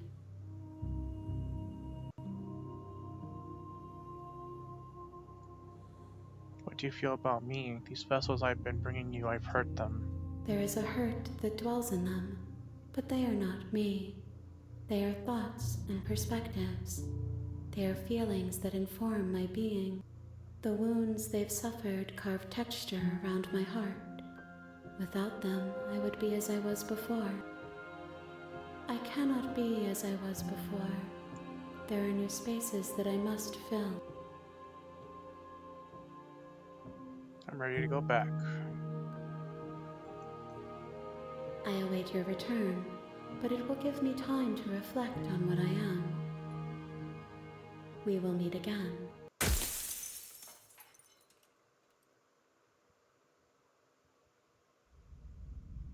The hero and the princess. You're on a path in the woods, and at the end of that path is a cabin. And in the basement of that cabin is a princess. You're here to slay her. If you don't, it will be the end of the world.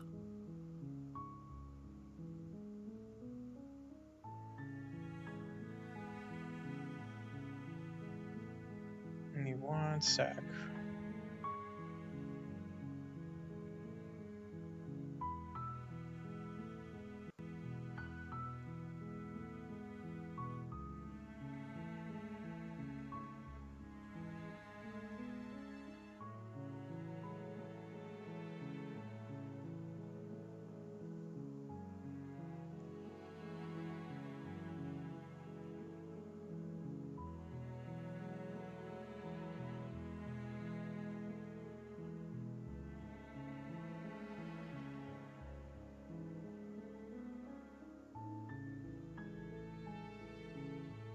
Right.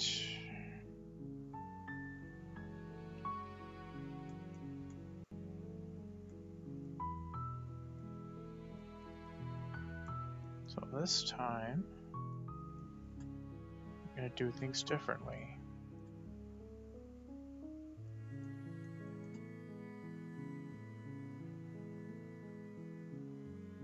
Seriously?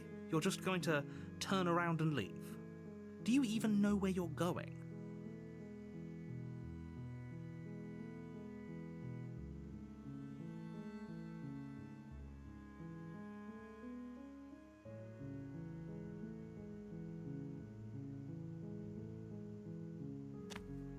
Fine. I suppose you just quietly continue down the path away from the cabin. Good. What we're being asked to do here is wrong. Better to wash our hands of this whole situation than to take part in it. Ignore that annoying little voice. He doesn't know what he's talking about.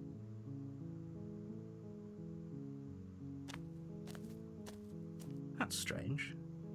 It looks like this path also leads to the cabin. How convenient. Everything's back on track again. Maybe the world can still be saved after all.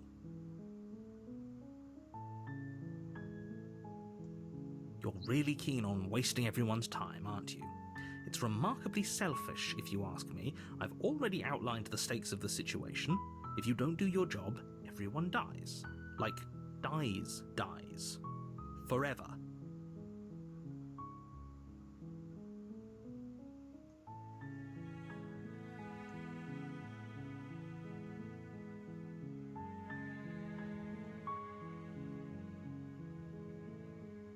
When I said "and," last I checked, you're part of everyone, but fine. You turn around and trek back down the path you came. Oh, would you look at that? You're at the cabin again. Now, I'm not normally one for superstition or astrology, but I have to say, it seems like the universe itself is doing its best to bring you to your fated confrontation with the princess.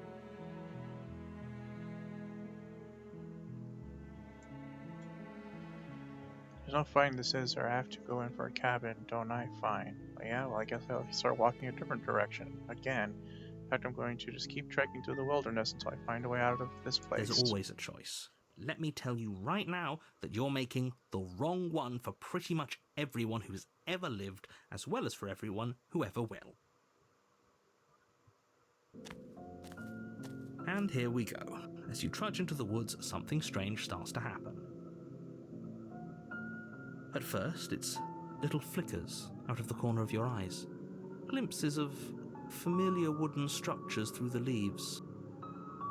But as you focus on your surroundings, you start to realize that those flickers weren't just a trick of light. In every direction, there is a path and a cabin. And not just a cabin, the cabin. An infinite fractal of paths and cabins desperately trying to draw you back to where you need to be. Wait, what's going on?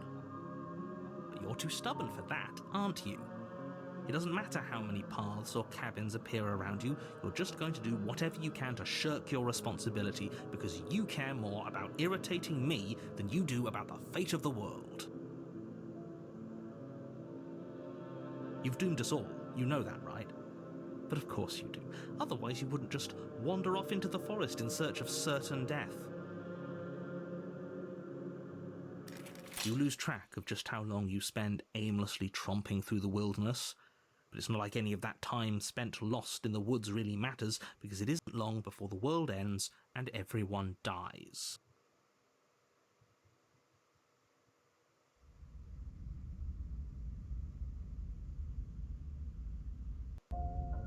You're on a path in the woods, and at the end of that path is a cabin. And in the basement of that cabin is a princess. You're here to slay her. If you don't, it will be the end of the world.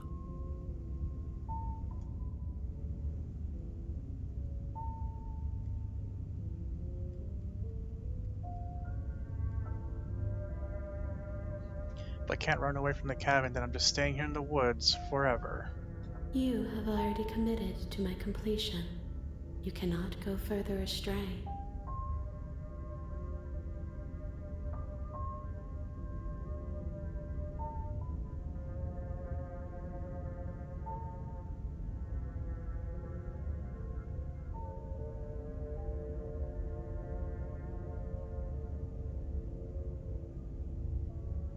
Yep, okay, heading to the cabin now, where I'm definitely going to slay that princess. You know I can tell when you're lying, right? Please take this seriously. I am begging you. A warning before you go any further. She will lie. If we're stuck going in there, maybe we should believe her. Maybe she isn't a liar.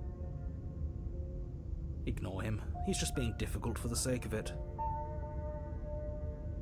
Let's keep an open mind. The cabin interior is wrong. A confusing patchwork of many cabin interiors, all projected across what's almost the same space. But it's all shifted. An inch here, a foot there, such that the seams are never quite visible enough for the place to make any sense. The only furniture of note is a plain table, its legs all the wrong lengths, its material devoid of feature. Perched on that table is a pristine blade. The blade is your implement. You'll need it if you want to do this right. If he wants us to take it, maybe we should just leave it to collect dust, or better yet, grab it and throw it out the window. What good is a knife against a world-ending monstrosity anyway? No, we're taking the knife. Have you seen this place? We have literally no idea what to expect and no idea what we're dealing with. I've already told you what you're dealing with. You're dealing with a princess. How many times do I have to explain this incredibly simple and straightforward premise? You can't just say that, when everything here is so wrong. Listen to me. My job is to describe facts as facts and to guide you through your job, which is to slay the princess and through that action, save the entire world. And if you're going to slay her, you cannot let fear creep into your heart. You cannot lose yourself before you even get to her. Oh, ho, ho, ho! You've piqued my interest. What's going to happen if we lose ourselves? Nothing, because you're going to pull yourself together. Just ignore the stressful geometry and stay calm. How? Even if we closed our eyes, you're constantly describing it to us. I'm not going to stop doing my job, so you're just going to have to get better at yours. And quickly, if you don't mind. Yes, take a deep breath. I'm all for getting under his skin, but we'll miss out on loads of fun if we shrivel up into a ball and go insane the first time we see something weird. What you're seeing here is obviously real. Just accept it and go with the flow. It really isn't hard. Okay, I'm fine. Good. Now, whenever you're ready, we're all waiting for you to complete a very important task.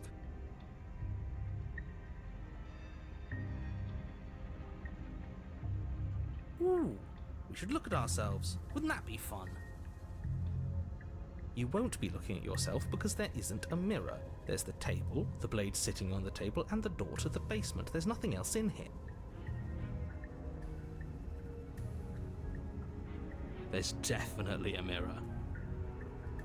There isn't. You insisting it isn't there just makes me want to look at it even more.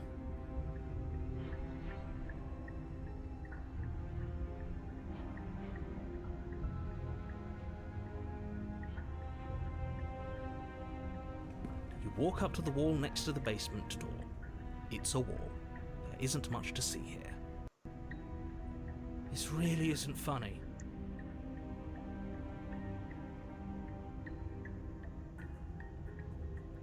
You reach forward and rub your hand against the cabin wall.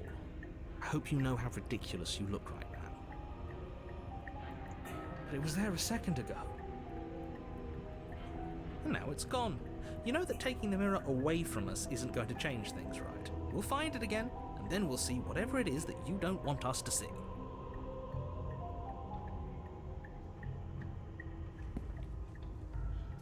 You take the blade from the table.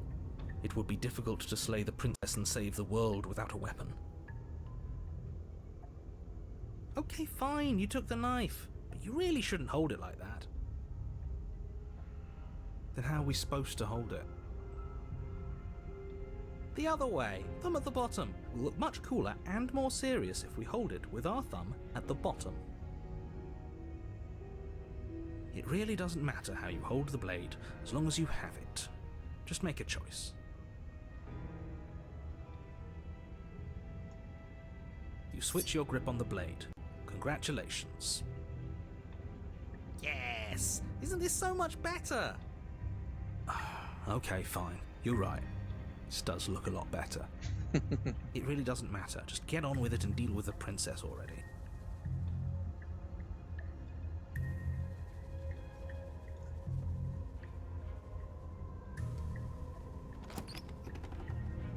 The door to the basement creaks open, revealing a web of branching staircases all built from unidentifiable materials. Nothing here seems to belong, and the closer you examine your surroundings, the more confused you get, your head throbbing with the effort of making sense of this place. None of the stairs even seem to go anywhere, let alone down. The air here has a sickening, almost sludge-like miasma to it, the kind of indiscernible quality that comes from the blending together of every scent there is at once. An odour that is simultaneously everything and yet the sum of it all coalescing into a thick, nauseating nothing. If the princess lives here, slaying her is probably doing her a favour. Her voice, a disquieting collage of tone and personality, drags up the stairs. Hello? Hi. What are you doing here? Are you here to kill? No, thank you. Oh, don't be such a baby. I don't want to do this. Let's just turn around and leave. This feels wrong. This feels like a trap. Like whatever we do, we're gonna die. But we already tried turning around and leaving, didn't we? And he threw up a wall. No way to go but forward. And whatever choice we make, whatever she is, we know one thing for sure. And what's that?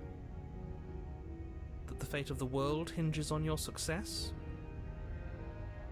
There'll still be plenty of ways to ruin his day.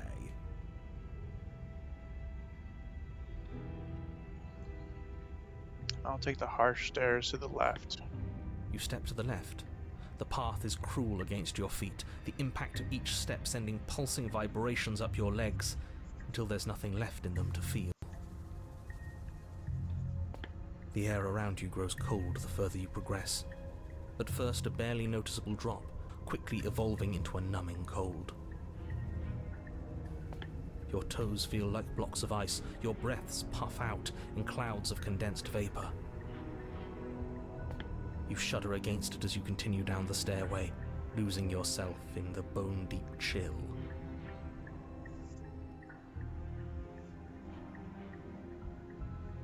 You slowly lose sense of yourself the further you go. Time disappears, and you can feel yourself begin to untether. Physical sensations dull and then vanish, It's so cool. until the only things experienced are the endless repeating patterns and emotions of the journey, a continuous march forward to a destination long forgotten. Consumption and betrayal, skepticism and blind devotion, rivalry and submission, terror and longing, pain and unfamiliarity. And at the heart of it all, an emotion that can only be described as... Are you just going to stand there? What the hell was that? What happened to us? I feel so strange. Like I'm fundamentally different, but also still the same person I was at the top of the stairs. Oh well, that was a trip, but now it's over. Time to get back to our old devilish ways. The princess, eyes bright but otherwise shrouded in darkness, watches you impatiently from the other side of the basement. Don't forget why you're here. And why are we here again? In case you weren't listening, I'm afraid I lost myself on the way down. You're here to... He's just being an ass, we remember. Though I'm still not sure if we should trust you. Let's talk to her for a bit, try and get our bearings. She seems normal.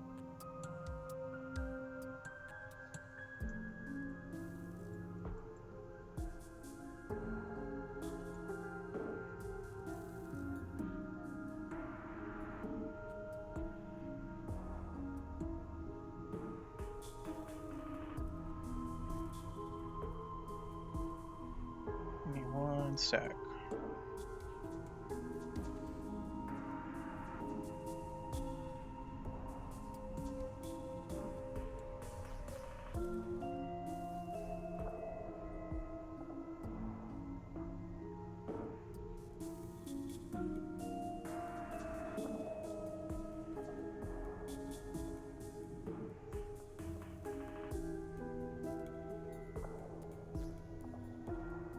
You're apparently a threat to the world. I was sent here to slay you. And do you believe that? Do you think I'm some sort of monster? Everything you've heard about me is true, and I'm going to lay waste to everything, starting with you. As the princess speaks again, it's almost as if she fractures, and where there was once just one of her, there is now another. We can do that? I don't like this. It's those cabins all over again. Can we put her back? Again? Have you been here before? Should we tell him? Nah, let him stew. Right, I'm telling him. Yeah, we've been here before, but we never went to the cabin. We just turned around and left until... It's hard to describe. Until the only thing we could see was the same cabin going on forever. And then you told us that the world ended and we died. And then we woke up, and I'm pretty sure you're familiar with all the rest of it. It seems to me like you saw something you weren't supposed to have seen. If only you'd listened to whatever words of wisdom you were given in that other reality. But what's done is done, isn't it? Whatever you saw last time, unsee it. Whatever thoughts weaseled their way into your head, unthink them. Hey, Love Knife, welcome It's not on already in. too late. Hope you're You doing have a well. job to do here, and you need to do it now. Oh, new plan. Let's see if we can make even more of her.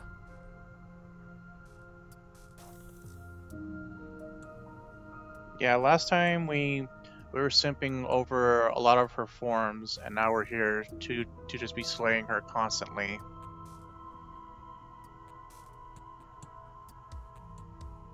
There's more of you now. What's your name?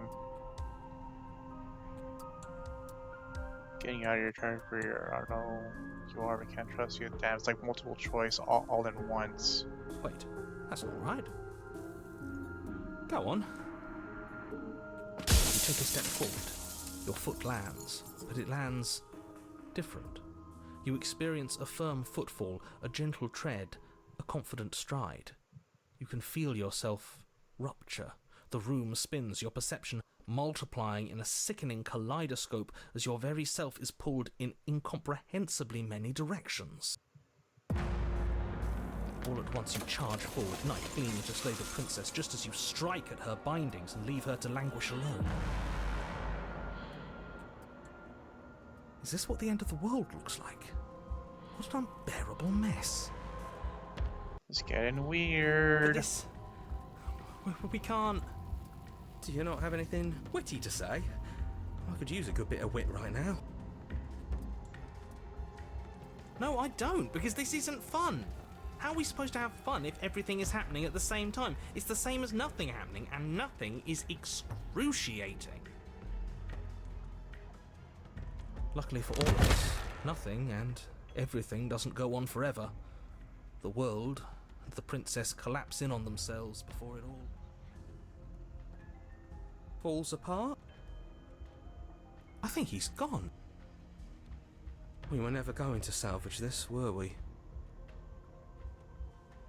What happened to us? What are we? There are parts of us that are dead, and others, they just don't fit. They just don't fit. We can feel them moving around in spaces they don't belong. It's so uncomfortable. Did you do this? Did we do this? Can you pull us back apart? Can you fix us? We should help her. I think we did this. How surprisingly sincere. I didn't actually think our actions had consequences. It's a little late for regret, isn't it? Please.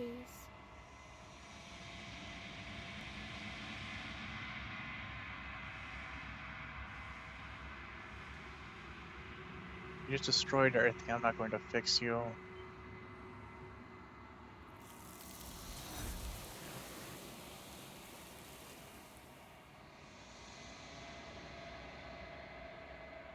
Well, you'll never know if she hears your reply. She's gone and re-returns. She's gone. Oh, and there's that mirror.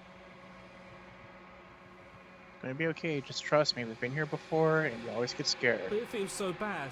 Like looking into it right now is going to be the end of everything. Yeah, don't look at it. I don't like that thing.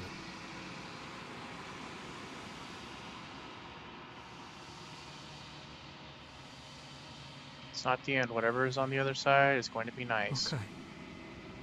If you say so. We'll trust you. You're not messing with us, right? You approach the mirror. Silence as you reach forward, they've gone once again. The mirror always makes them leave, but you need to see what's in it. You've withered. Find yourself in the long quiet once again. You are at the cabin. I am a growing chorus of contradiction. A mass of tides ebbing and flowing all at once in more directions than my attention can bear to hold. To look at any one is to shift them all into something new, and to look away is to reshape them yet again. All of me is changing, and yet the rest of me is still the same.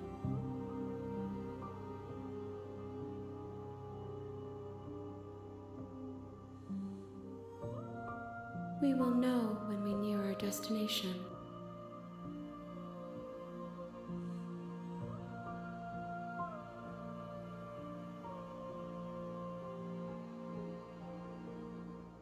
Give me one sec.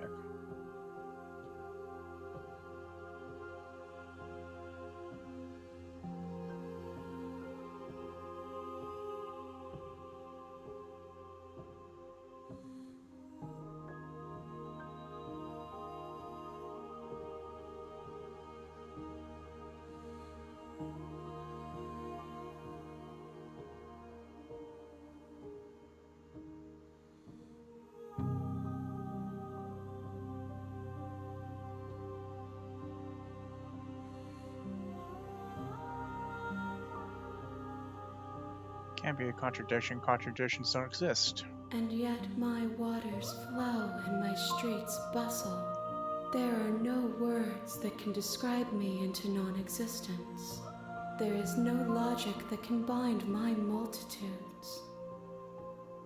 I am everything that you have known me to be, but I am also none of it.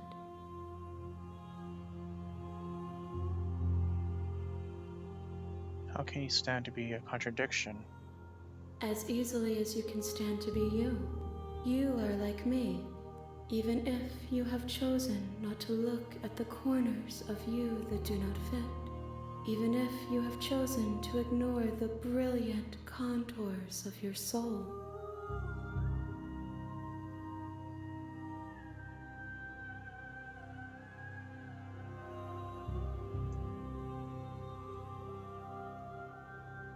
Doesn't matter how many times they go back, at least one of us always hurts the other. Doesn't that change you? Doesn't that make you worse?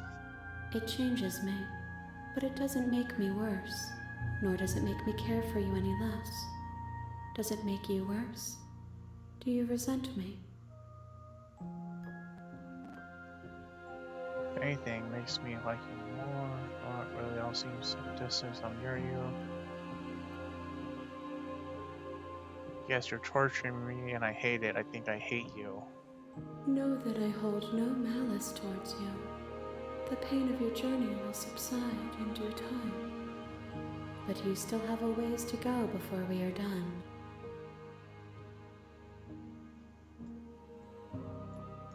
What do you think of this vessel? These ones are a contradiction. A winding kaleidoscope of paths and walk. They are stretched into a shape not unlike me, but it is a shape they cannot hold. They will make for a rich and vibrant heart. Do not mourn them, for they will finally get to know themselves.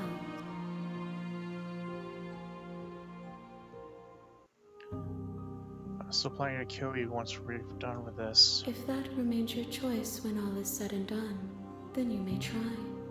I will regret destroying you if that is what we come to.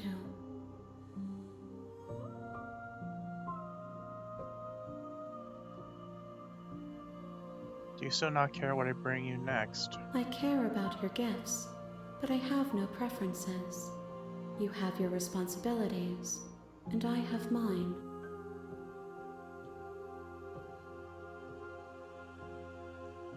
So you don't have any preference on how do you like to change or grow? The tides do not dictate where they are pulled.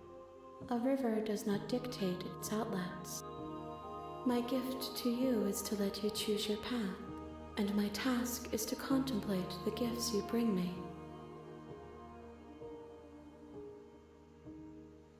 Do you know what happens to the worlds you leave behind? My perspectives are shadowed.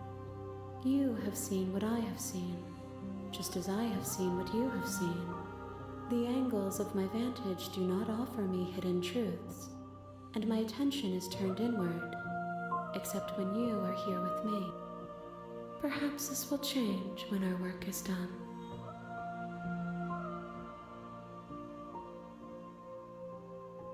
Have you figured out what you'll want when we're finished? The desires of my multitude thrive in endless competition with themselves, but none of them rise above their dance to influence me. I yearn for what I have always yearned for, my awakening. Other desires shrink in the light of self-knowledge. Let's go I back. will be here when it is time for us to meet again. Everything goes dark and you die.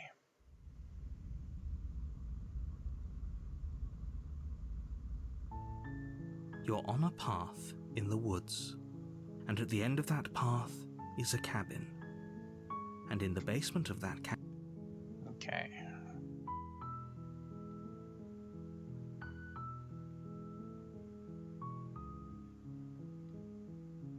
Alright, well I can't go back.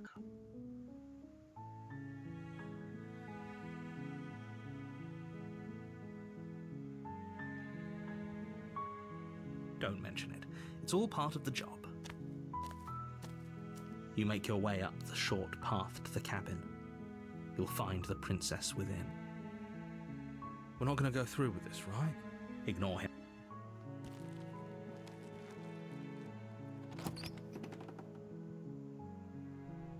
The interior of the blade is your...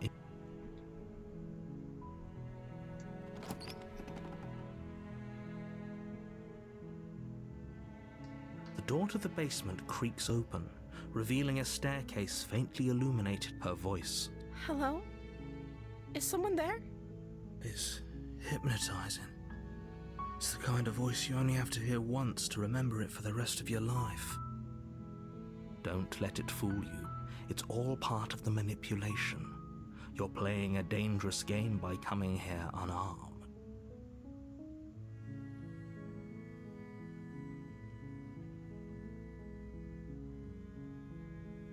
I'm gonna lie to her. Wait, really? You're here to rescue me? I was starting to think I'd be stuck down here forever. I see. You're trying to get her to lower her guard. It's a gamble, but it might work. Come downstairs. I want to see the face of my rescuer.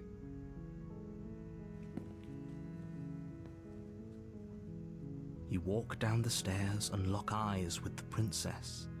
There's a heavy chain around her wrist, binding her to the far wall of the basement. She's beautiful. How could someone like this be a threat to anyone? I am begging you to stay focused. There's a lot riding on you here. Hi. I can't believe you're here. I've been waiting for something like this to happen forever.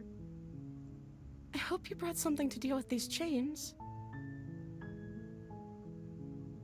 You were lying when you said you were here to rescue her, but regardless of your intentions, breaking her out of those chains would be a big mistake. Don't even try it.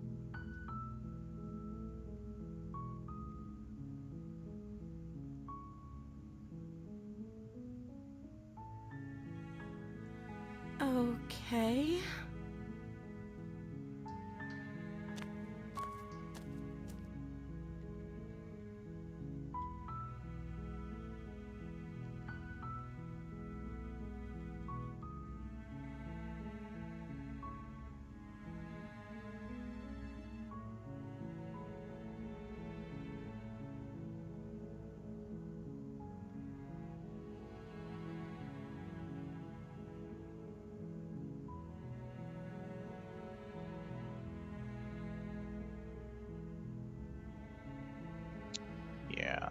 Just gonna quickly go back and get the blade. Thank you. You turn back to the stairs, intent on retrieving the blade in the cabin. Where are you going? You can't just leave me here. You'd better hope for your own sake that I don't slip these chains before you make it back down here. Hmm? Slip these chains? She can't, right? She needed our help to get out of here. But do you hear the conviction in her voice? I don't think she's bluffing. She has to be bluffing, but I'd hurry if I were you. You rush up to the first floor, grabbing the blade, both yours and the world's only possible salvation. Okay, if we're sure about this decision, I'll support it. I suppose we have a world to save after all. You slowly creep down the basement stairs. It's quiet. Where the princess sat only a moment ago, there's only a severed arm, its cooling flesh still chained to the wall. And she is nowhere to be seen. Is it just me? Or did this room get a lot bigger?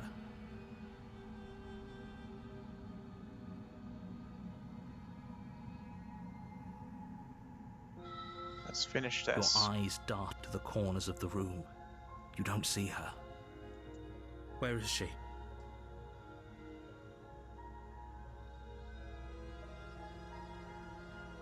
Close the door behind me. You close the door behind you.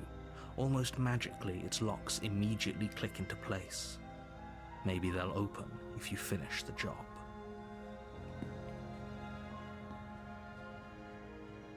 Come on out, let's just get this over with. I can wait. I'm very patient.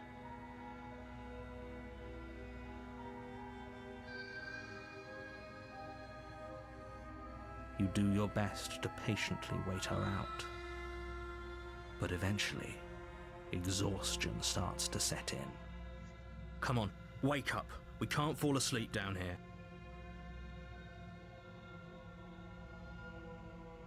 You wait for as long as you can, pushing yourself to stay awake and stay vigilant.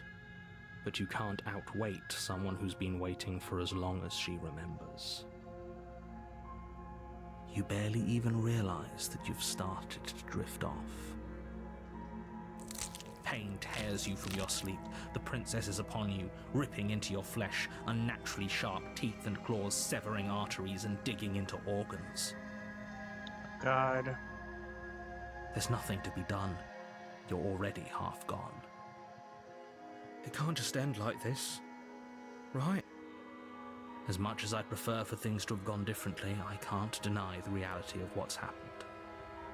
I'm sorry, but it's over. Everything goes dark, and you die. The beast. You're on a path in the woods, and at the end of that, you're here to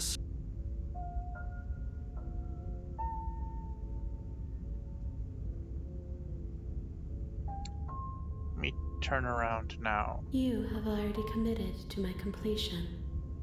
Alright, never mind.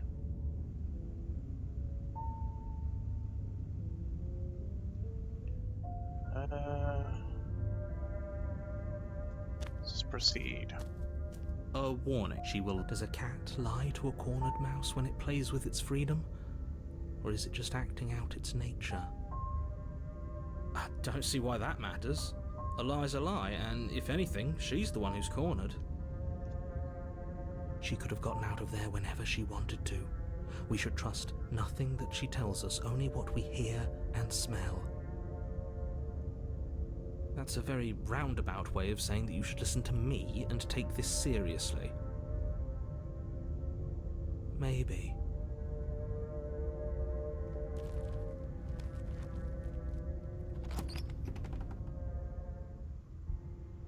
The interior of the cabin is ruinous and dilapidated. It feels like no one has lived here for a long time, wind rushing in through cracks and holes in the wooden walls.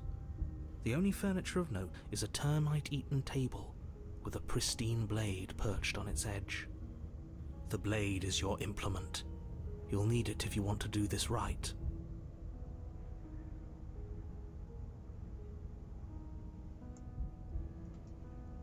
That's because there isn't a mirror. There's definitely a mirror. There isn't. What a strange thing to lie about. Maybe he doesn't see it.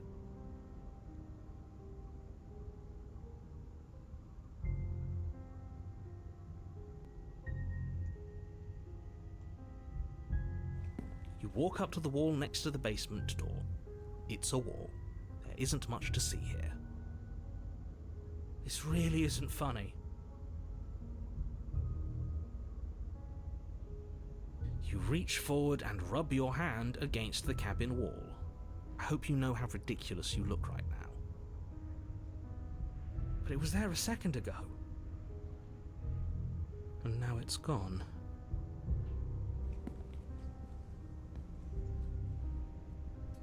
You take the blade from the table. It will be difficult to slay the princess and save the world without a weapon.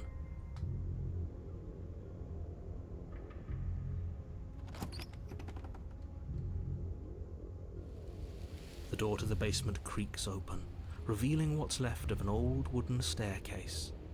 It's still sturdy enough that you can make your way down in one piece, though you'll have to be mindful of holes.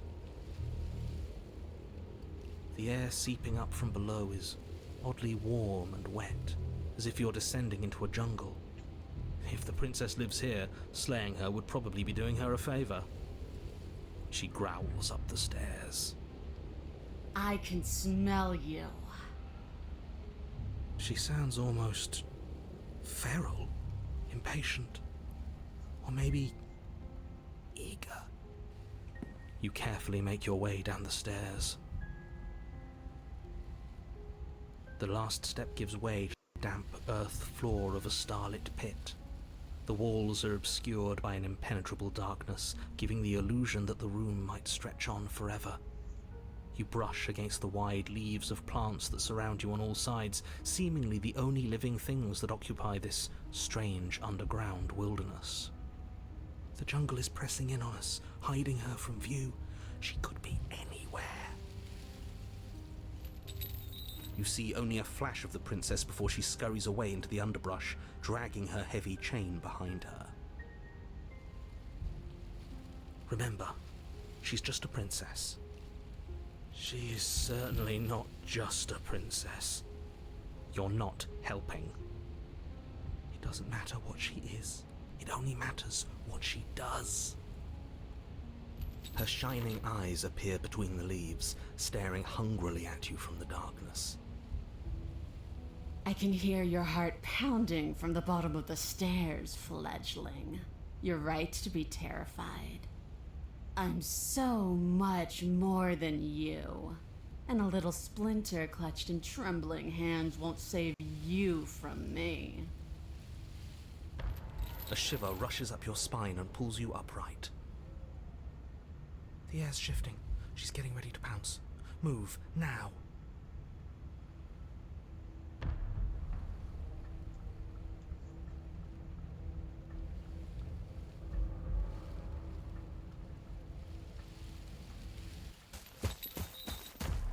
You lunge to the side, picking a direction on instinct.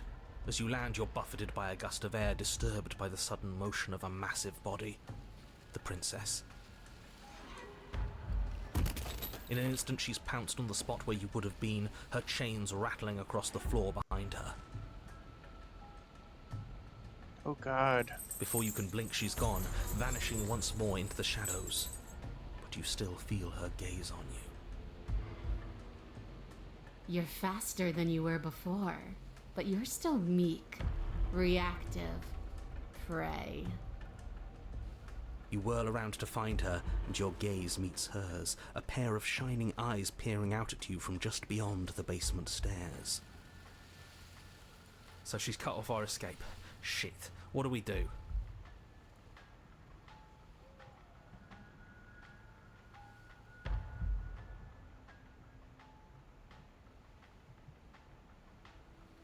I was sent to kill you because you're a threat to the world. I'm starting to believe that's For true. the love of...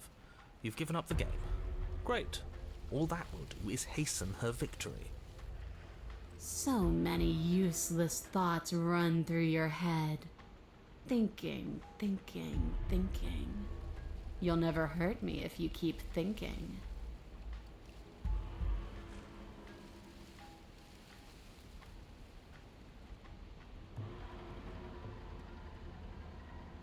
She's right there. We have to wait for an opening. That's fair. She'll kill us if we try and run past her.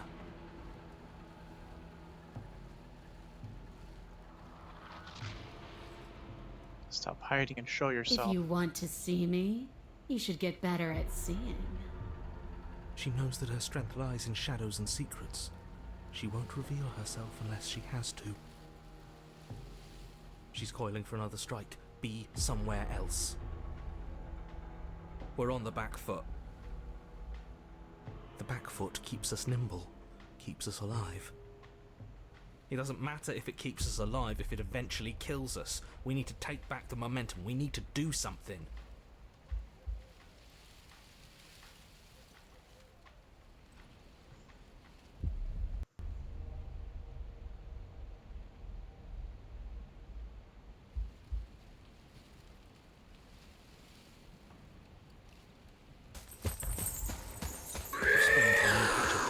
Barely moving out of the way before the princess surges past you with a speed that makes her practically unseen. Survive.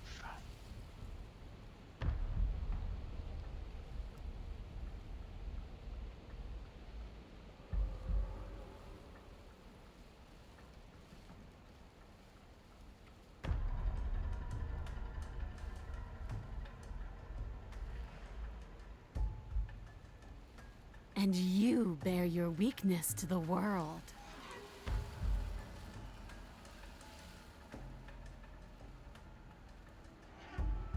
Yes, now's our chance. Quick. And then what? We need a plan. We need to figure out something. Don't plan ahead. Act on the now. All that matters is that we stay alive. As you turn to sprint for the stairs, you feel the air shift. You instinctively glance behind you just in time to see the princess lunge from the shadows, more unhinged and dripping, eyes fierce and full of hunger. She is too quick to outrun, too nimble to outmaneuver, too determined to overpower. This is her domain. You are devoured. I guess that's it then, isn't it? Unfortunately for you, no, this isn't it. You are in a dark and caustic place. A thick, fibrous lining constricts around you, its slick surface impossible to grip. Your hands scrabbling uselessly at your surroundings as they compress in on you. Your lungs can barely expand in such a tiny space. Not that the humid, finite air grants you more than a few shallow breaths at a time. The liquid pooling beneath you starts to seep into your skin. You itch, then sting, then burn as the acid begins its slow work. When I killed you, I tried to leave this place, but it wouldn't let me. You belong down there, it screamed at me. The world is better off without you in it. The flesh around you rumbles as the princess begins to move, her thundering footfalls twisting you helplessly about. Your skin protests as the corrosive liquid sloshes around you, but there will be no respite for you in sight. The burning grows stronger, and you can feel layers of you being peeled away. But you don't belong down here. You came from somewhere else. You came from out there. So I consumed your dead heart, and I carried it in my throat, and I draped what was left of you on my back, and I threw myself against that door. She stops, her muscles tensing around you, and through the muffling layers of her flesh, you hear the whine of straining metal. And with a pop, she lurches forward, your body lurching right along with her. Her chains. She's loose. But even then, it denied me freedom. You cannot fool me by draping yourself in decay. I know your true nature, and it is suffering. Gravity pulls at you as you're hefted upwards, the distant creaking of ancient wooden steps barely audible over the thudding of the princess's heart. And then it was gone, and I was here. A new enclosure, a nicer cage, but still a prison. I learned from my wounds. You're alive now. We can leave together. Does that work? Could she free herself if we're alive in here? Do you really need me to give you a definitive answer for you to understand that the situation is grim? Stop her. Do something. You still have that steel claw. Tear through her before we are her. Survive. Or we could use it to make this quick for ourselves. If she needs us in order to leave, we could at least deny her that.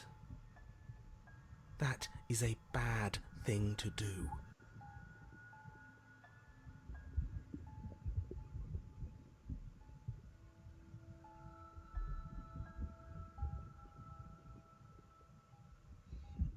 Screw you, slay yourself.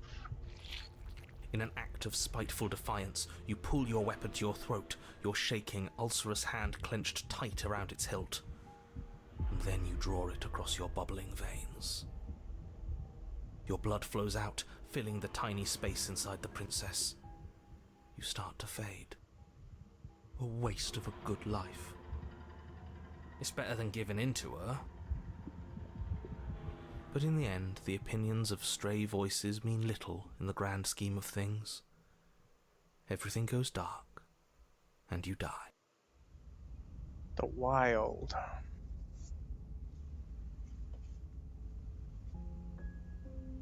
Whoa. We are a path in the woods.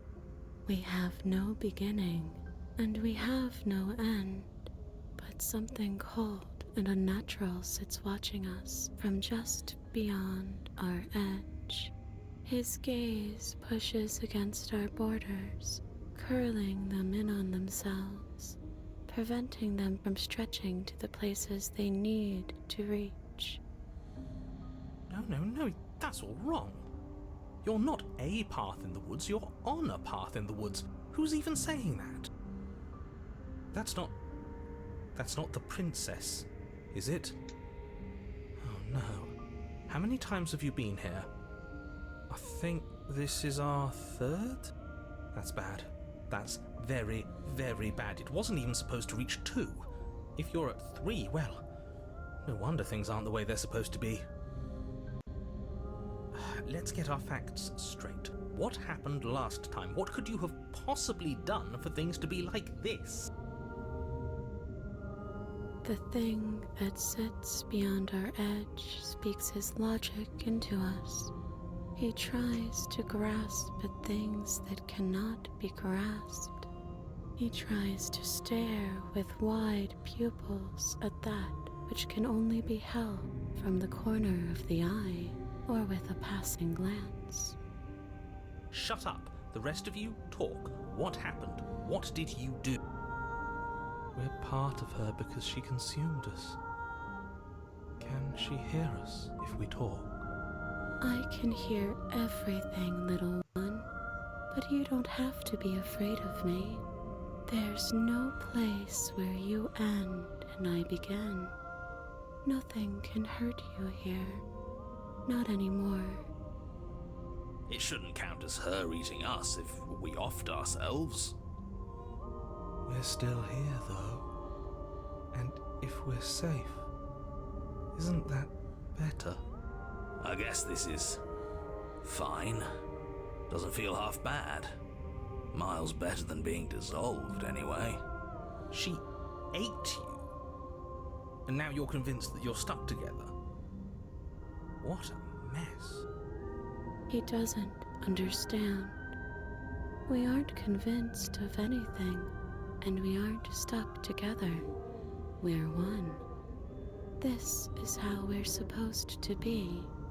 Can't you feel it? This thing watching us, what is he?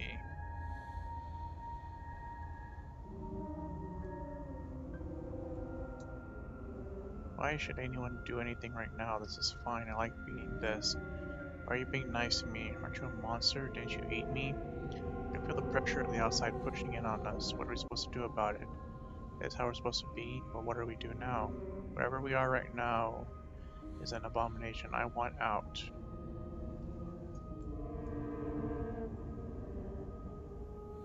I don't like this. I'm supposed to be me. You're supposed to be something that isn't me. Okay, you, narrator, how do I stop her? I'm not watching you, I'm trying to help you. That's not an answer to our question. I don't know what he is. I only know that he is something other, and that he wishes for you and I to tear ourselves apart. I do want that, but only because it's in your best interest. It's in everyone's best interests. You won't be able to slay her unless you remove yourself from her. He wants us to kill each other. I don't. I want you to kill her. Don't be charmed by her faux solidarity. You're not in this together. She's the only one who poses a threat to the world, and she's trying to make you go along with it. You don't have to enable her, especially when you have what it takes to stop her.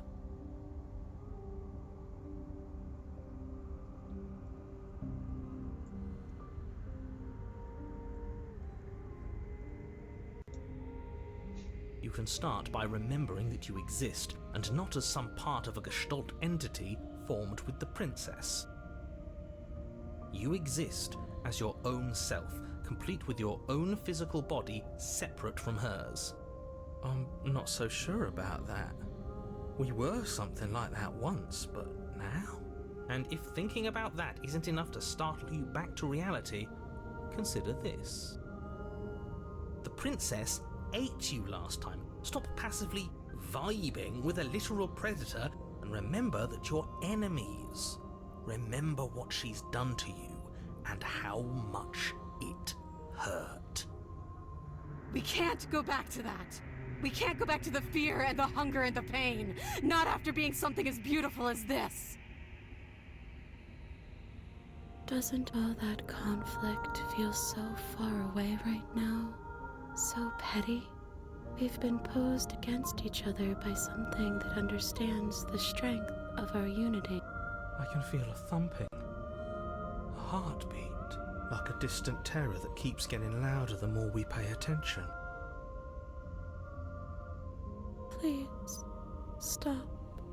If you let it in, we'll fall apart. Don't look at it! Oh. Hold yourself together. We're no strangers to effort. We can push this back down. Something might do us in eventually, but I'll be damned if that something is a thought.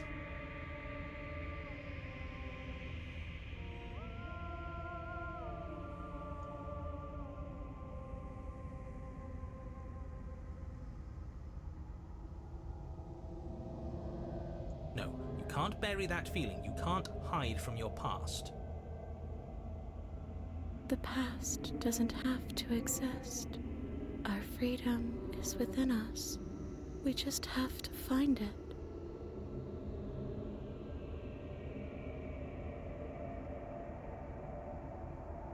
The past does exist. I remember it. And just like that, you start to fall apart. I can remember it now. I didn't like being eaten. I'd forgotten how much it burned. And the air was so hard to breathe. She didn't care. She didn't care at all. At least we didn't have to sit through it to the end. But I think she owes us, don't you, lads? She barely felt more than a little indigestion while we burned away inside of her.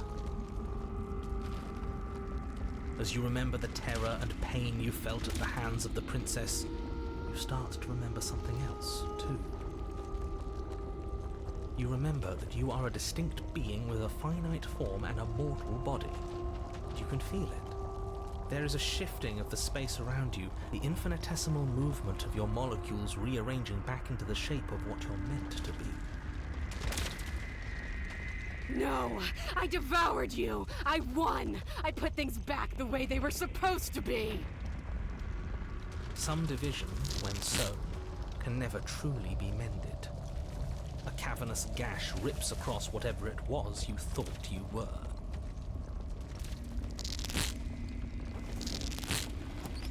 A cabin comes into being among the trees. It approaches, and it swallows your body whole. And then you find yourself, blade in hand, exactly where you need to be. At the center of it all is the princess, a wooden and fleshy heart beating with an unbroken rhythm. You're filled with a sense of purpose. Strike at her. End this once and for all. I feel empty, don't you? This doesn't feel like a fight. This isn't what I wanted. Where's the victory in this? I feel safe. She isn't dangerous anymore. We could leave her. We could both live. Do we have to do this? You have to. You know you have to.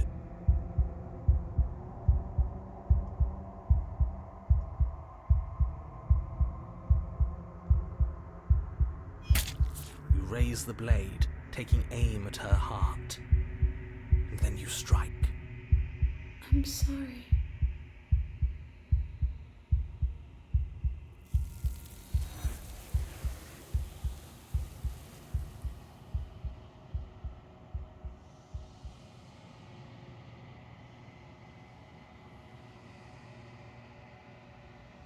She's gone. We're Where back did to she the go? mirror. Should we try and find her? And there's that mirror again. Why is it here? Why now?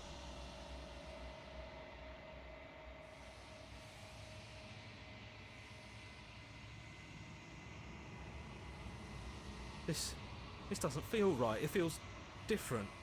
Final. That thing reeks of death. Screw the mirror. We just need to find the princess.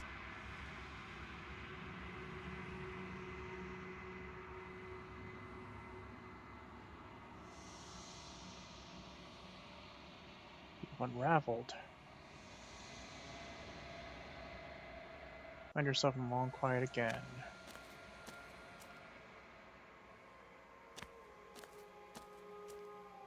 There's a world beyond the endless walls of the long quiet.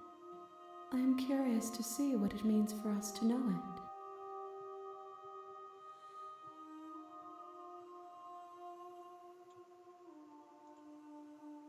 How many more vessels I need to bring you? One. Whatever you bring me next will be enough, and then gravity will pull the others back to me. I will be singular, a final multitude.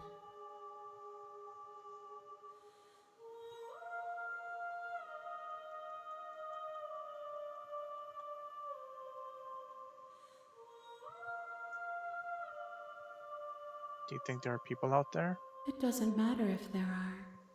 People are frail and impermanent. You and I are the only things that interest me. Do you think that anything is real out there? Do you think that we're real? We are real. Nothing is an idea that dwells in the absence of something. But nothing cannot exist on its own. And because of that, nothing can't exist. Do you have thoughts on this vessel? This one is like a shadow of me, a memory of what she used to be, bound to the wounds of distance and time. She will make for a scarred and beautiful heart. Do not mourn her. She has finally found peace. Do you know what's happening? Do you know what's going to happen when you awaken? No, the point of awakening is to find out.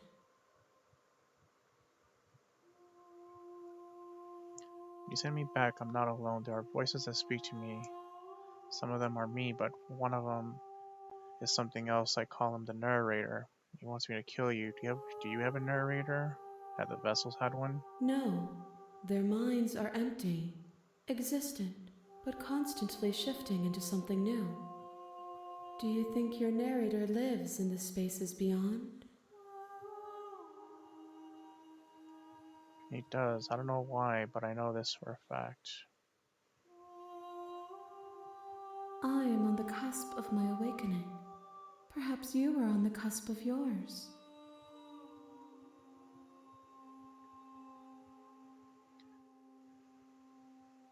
You know we're going to fight when this is over. Do you really want me to bring the last vessel? Conflict is my nature. There is nothing I want more than to finally perceive the shape of myself from every angle, and to turn that shape on you. But not all fights end in destruction, just as not all conversations end in peace.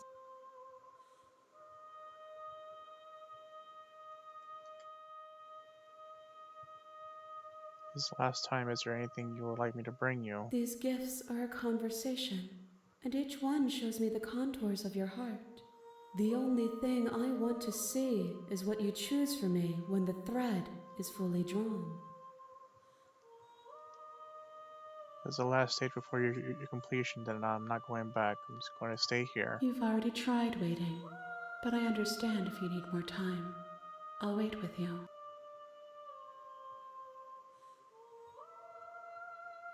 I will see you when you return. What textures will you weave for yourself to occupy forever? Will you place the images of you and I into a box for safekeeping? If you close that box, will you become another you in another world? An imaginary pattern repeating itself until it can no longer bear the weight of its hand-drawn cage? You'll always come back to the box, because you'll always want to know what it means to be you. I will be here waiting by your side until you're ready to return to mine. And back to the menu. I see you have returned to me. Days mean nothing in the maw of forever. I never left your side.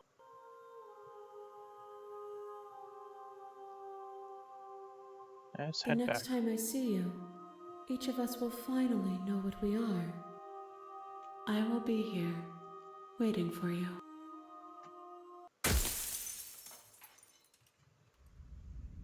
The hero and the princess. You're on a path.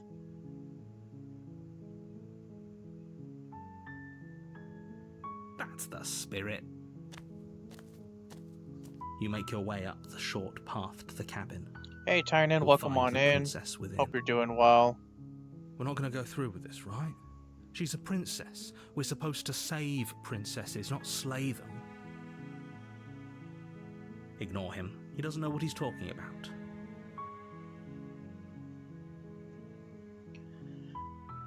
Yeah, so far, yeah, she has a lot of hands. So far with this game, it really doesn't matter what paths you take. They all lead somewhere, you know, different. That's what I'm grasping at. And there's definitely multiple endings depending on the choices you make. So there's not really a clear canon, you know, type of ending. But it's still... So she's only sometimes eldritch. Yeah, there's moments where she'll be a eldritch being, or she'll just be something else entirely different.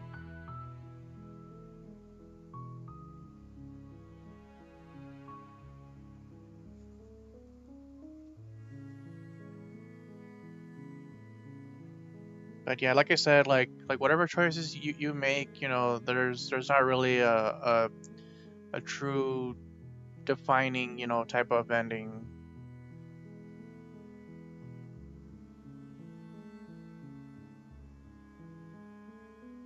Yeah, because throughout the game, your actions will decide exactly how you handle with this princess, as well as like with your dialogue. And then once that happens, you get looped back into the beginning with something else that happens because of your actions. And depending how things go from there, whatever happens to the princess then either carries over to the next loop, or it brings over to this, you know, multiple hand like being eldritch type of princess.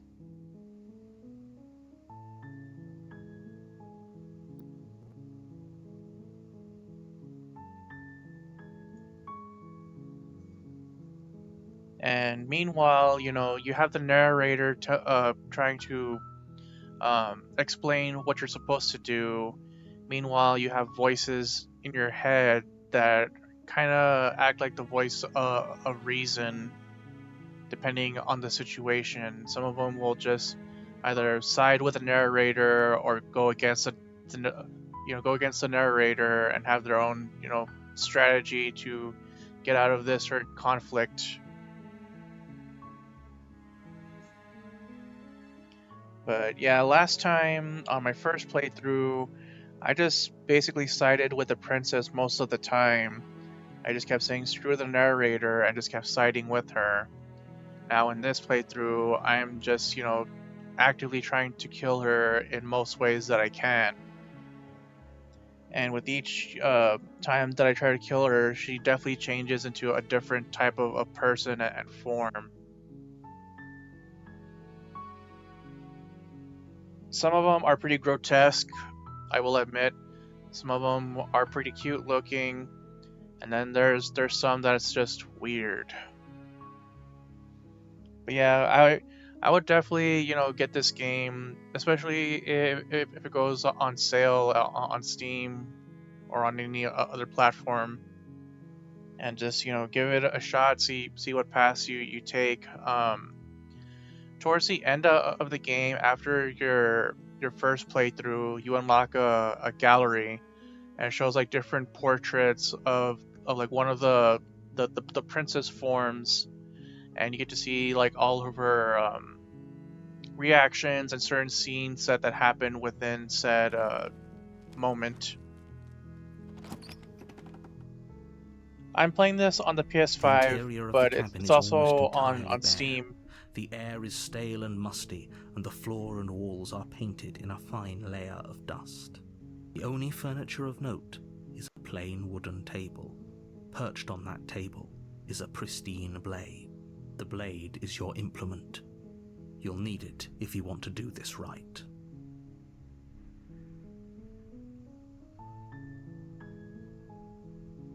Yeah, it came out on console, I want to say maybe like a year or two after it came out on Steam and GOG.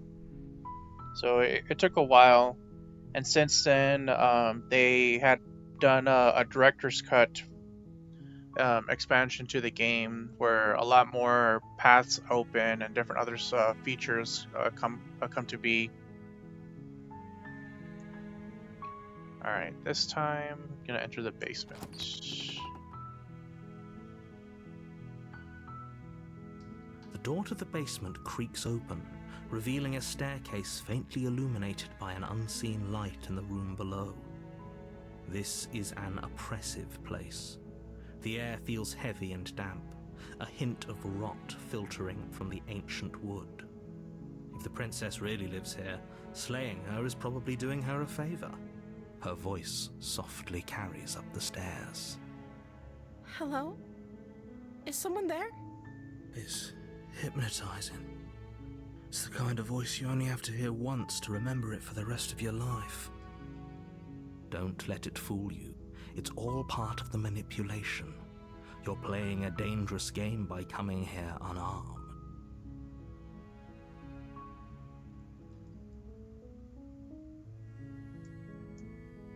So yeah, depending on these dialogues here, just changes the scene for the way you perceive the princess, how the princess perceives you, and how things go later on in this chapter.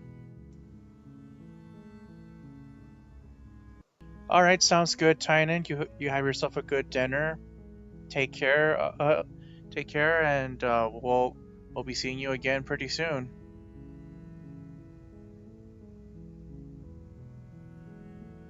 Okay.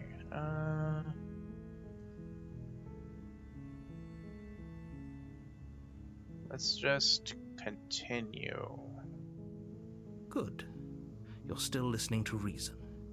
It would be better if you had a weapon, Care but package, you sure may thing. still be able to do what needs to be done.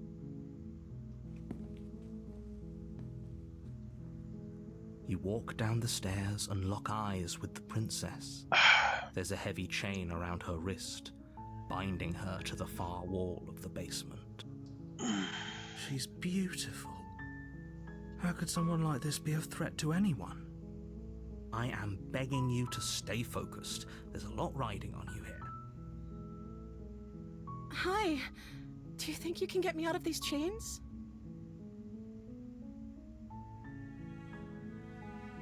Okay.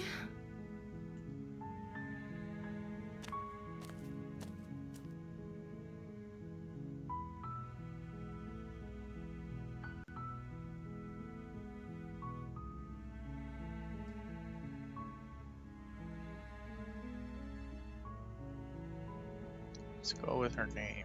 Oh. She pauses, carefully formulating her words before she responds.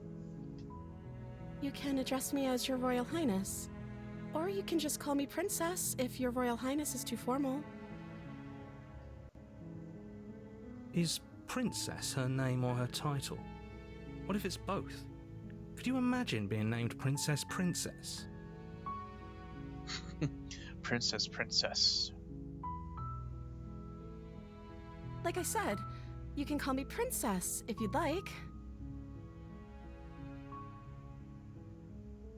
I'm sorry, I've been down here so long I guess I've just forgotten. I must have a name though. Everyone has a name. Okay, that's weird. She hadn't even thought to pick a name for herself. Hopefully you're starting to see that she can't be trusted. Go back upstairs, get the blade, and slay her before it's too late.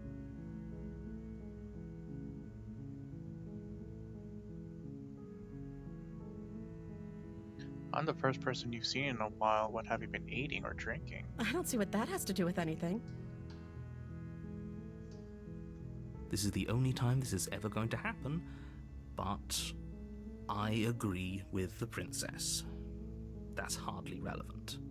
Okay, but actually, what has she been eating? She has to eat, right?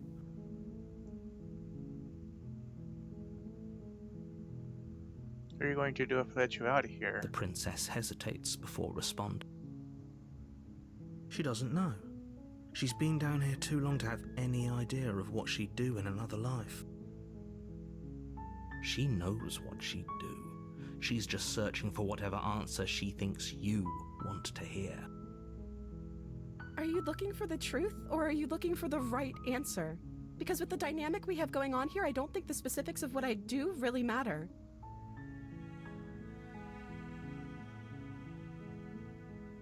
It's not like you'd believe me.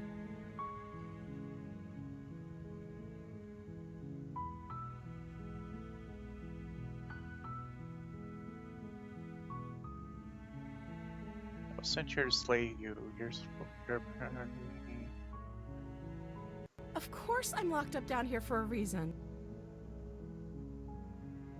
I don't actually know what that reason is, but you don't just stuff a princess in a basement and throw away the key without there being some sort of an explanation, right?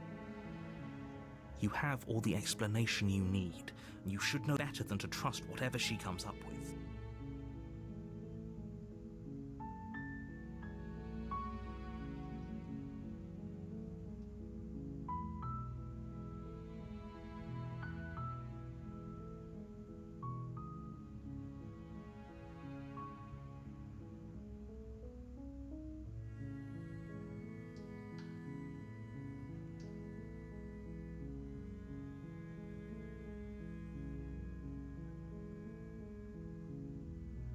Would everything feel right about you if you were locked away in a hole by yourself for as long as you can remember?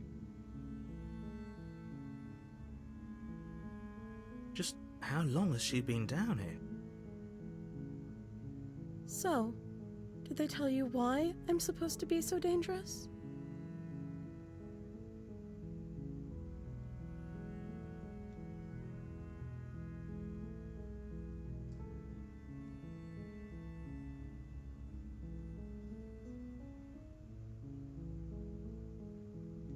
I was hoping you'd tell me. I don't know how to destroy the world, if that's what you're getting at. I believe her. She doesn't have to know how to destroy the world to be capable of doing it. At the end of the day, whatever the two of us have going on down here is about trust. Whoever sent you to slay me claimed I was a threat to the world, but they didn't tell you why. I don't trust that, and I don't think you do either, or you wouldn't have come down here to talk. She has a point. We're talking like this for a reason. So this shouldn't be about what I'd do if I got out of here, or me saying the right thing to convince you to save me. This is about how messed up this whole situation is. This is my life we're talking about. Do you really think I can even end the world? Why would I even want to? We both know that if there's people we can't trust in this situation, it's whoever locked me down here, and it's whoever sent you here. And those two groups are probably one and the same. Don't let her turn the tables here. This isn't about trust. This is about risk. We stand to lose everything, all for the sake of one person, and a subjugating monarch, no less.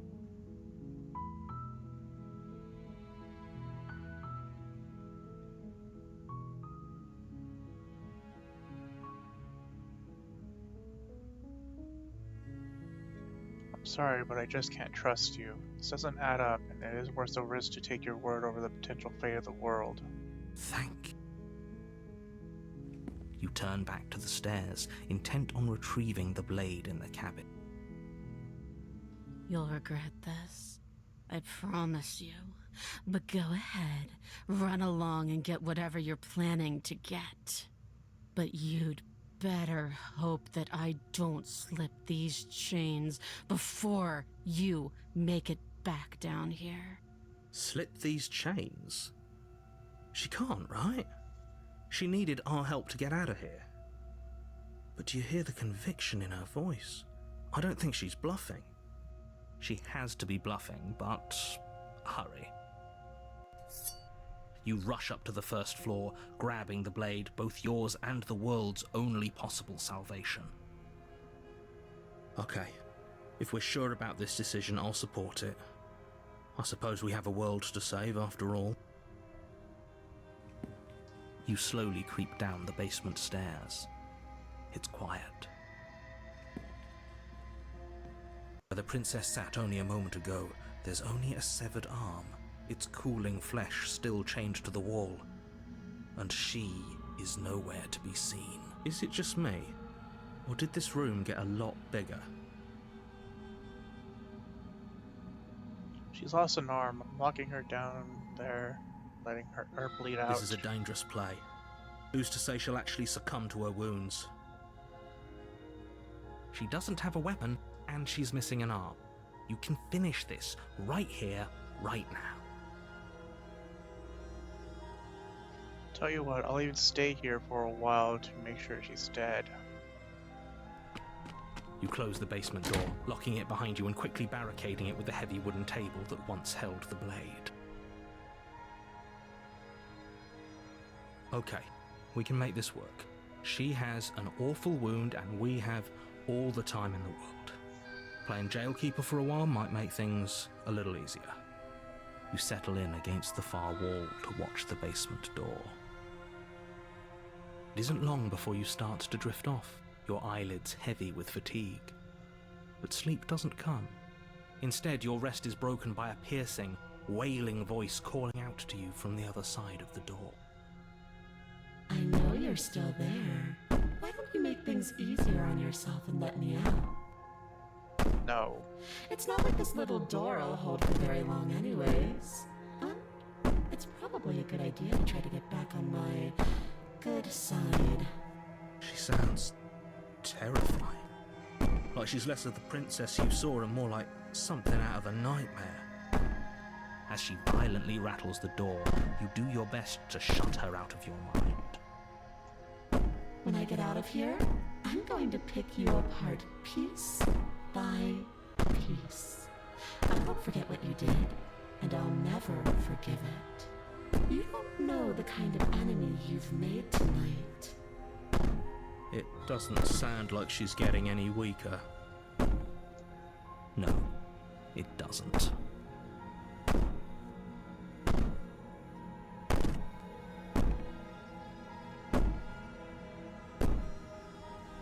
Bang on the door all you want, it'll only make you bleed out faster. Do you think losing an arm is actually enough to do me in? I can always find another. I'm not as frail as you think. You put the princess's threats out of your mind as best you can and huddle up against the wall. You jolt awake in the middle of the night to silence in the cabin. The ruckus has stopped, and the door to the basement is ajar, its lock broken, and the table shoved out of the way. Where is she? Thanks for helping me get out of that awful basement. Oh. You try and stumble to your feet, but as the princess draws near, it's as though your body simply stops working. It isn't all at once. The paralysis comes in waves. First your toes go numb, and then your feet, and then your legs. You lie prone on the floor of the cabin, unable to do anything but witness her approach. Whose side are you on? Yours, of course. But I have a duty to uphold the truth. Lying about the facts of the situation doesn't change them. So helpless. I can take my time with you, can't I? She steps closer, one silent footfall at a time, cocking her head in curiosity as you feel your organs shutting down one by one. Or maybe I can't take my time with you. You don't look well. A little green around the gills. What a shame. Oh boy. If you'd only help me get out of here, we could have done such wonderful things together. Your lungs stop drawing in breath, and your heart freezes in your chest. You have seconds left. I'd say better luck next time, but we both know this is the end, don't we? It can't be. This can't actually be how everything ends. I'm sorry, but it is. Everything goes dark, and you die.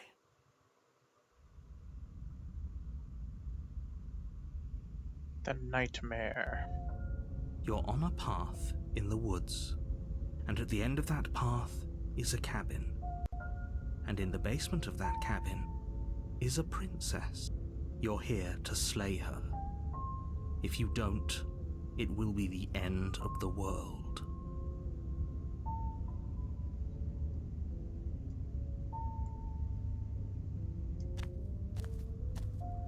A warning. She will lie. I don't think it doesn't matter. Don't trust anyone.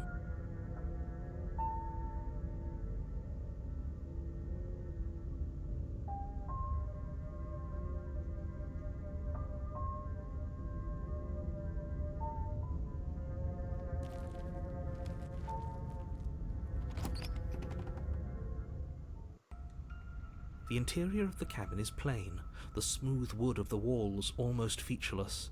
The only furniture of note is a lone table, knocked on its side in the corner of the room. A pristine blade stands between you and the open, inviting basement doorway. The blade is your implement.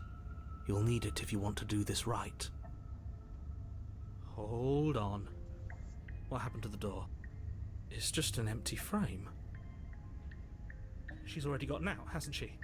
And she's ready for us. She's been waiting. Can't you feel her eyes on us? I'm going to need all of you to pull yourselves together. The princess has not already gotten out. But if you keep getting stuck in your head like this, you're going to struggle to get the job done. So deep breath in, deep breath out. Your task awaits, and only you can do it. You're right. I was so stuck on the eyes watching us that I didn't even notice it there. What are you two talking about? There isn't a mirror. There's a table, the blade sitting on the floor, and the open doorway leading to the basement. There's nothing else in here. There's definitely a mirror. There isn't. We have to look at it. Unless that's what he wants us to do. And pretending it isn't there is a trick to get us to do exactly what he wants.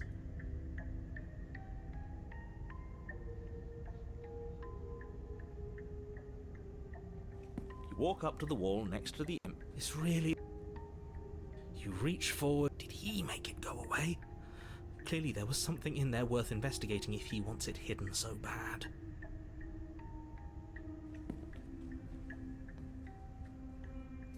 You reach down and pick the blade up off the floor. It would be difficult to slay the princess and save the world without a weapon. Good. Steel can't lie to us. Is it gonna be enough, though? Couldn't you have given us something else? Something, I don't know, better than a knife? Could we have a bomb? The blade is the only thing you need to finish your task. You're more than capable of pulling this off, so long as you don't lose faith in yourself. Those are the words of someone who knows he's sending us to our death.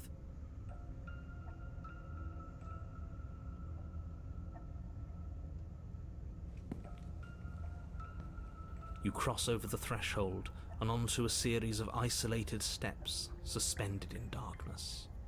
More eyes, too. You never mention the eyes. The air seeping up from below reminds you of fresh lightning and static, as if you're descending into a place that isn't meant for a creature of flesh and blood. If the princess lives here, slaying her would probably be doing her a favor. Her cruel and playful voice prances up the stairs. I didn't think you'd come back. We're gonna have a lot of fun, you and I. Come back? She must have you confused with someone else. You really don't remember, do you? It doesn't matter, we need a game plan. We know we can't just go down there unprepared.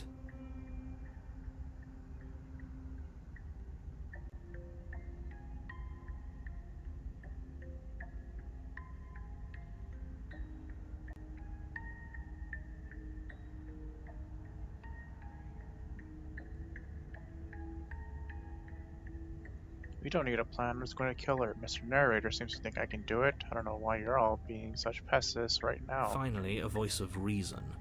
The rest of you should take notes. You know why I'm being a pessimist. I'm just asking questions. You make your way to the bottom of the stairs. As you emerge, you find yourself between two loose rows of white wooden planks suspended in nothingness.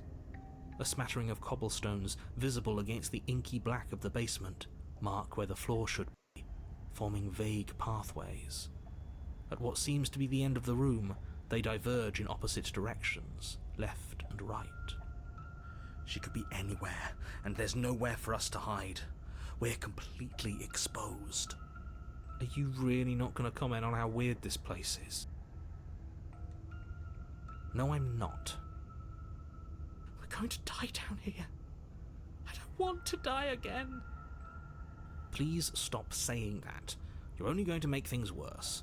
Just pick a direction and start moving. I wouldn't give it too much thought if I were you. It doesn't really matter, because either way you go, I'm going to find you.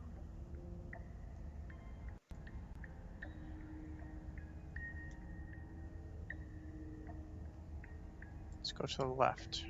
You turn to the left. A faintly outlined path lies before you. There you are. I told you I was going to find you. As the princess approaches, your legs suddenly go numb. Your arms quickly follow. This is it, isn't it? And you brought a little knife with you. Cute. There has to be a way out of this. Think! What did you do?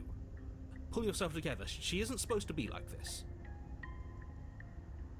I wonder how many times I'll get to play with you before you break.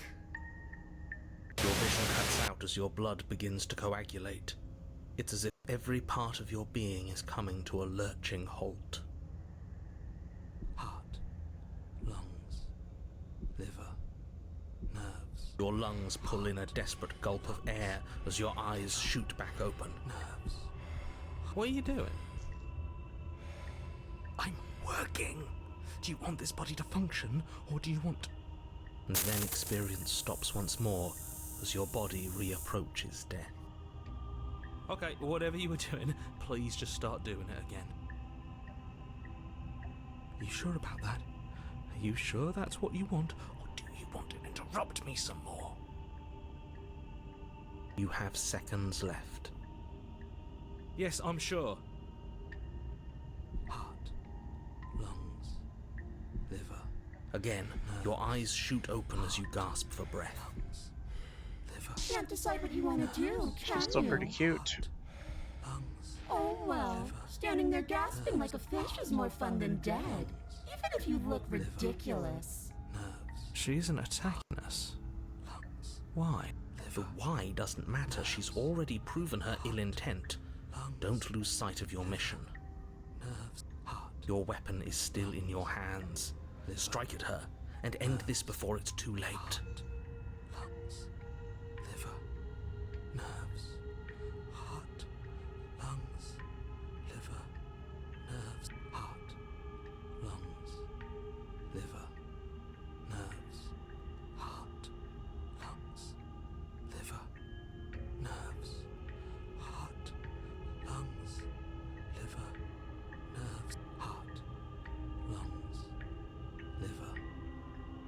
I tried to leave while you suffocated, but that stupid cabin wouldn't let me.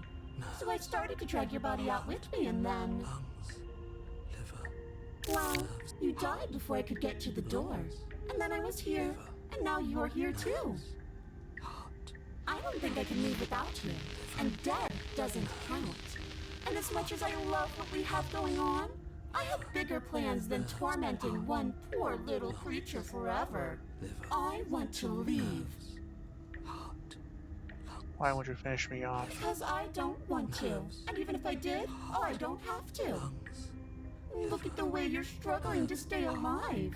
It's taking everything you have to keep your heart pumping right now. And I'm enjoying the show.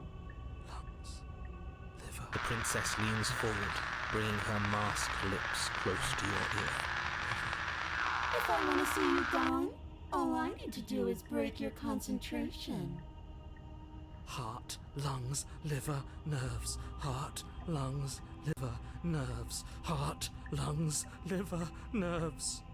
She slowly runs her velvet glove across the base of your neck. It feels like static. And then... Shit, make her stop. Hey, snap out of it. Okay, deep breath, we're fine. Heart, lungs, liver, nerves, heart. You're back. Lungs, liver, nerves, heart. One moment, lungs, and liver, then you're nerves, gone. Heart, lungs, Just liver, like nerves, that. Heart, lungs, liver, Ah, nerves, and heart, there's the lungs, fear. liver, nerves, she pulls away. Lungs, liver, nerves.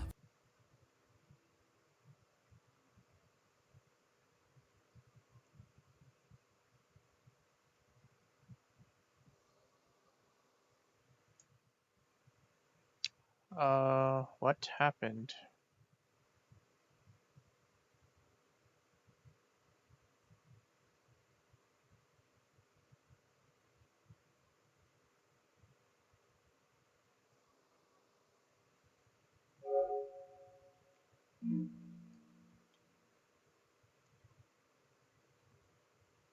Yeah, I think the game just froze, and I don't think there's a autosave.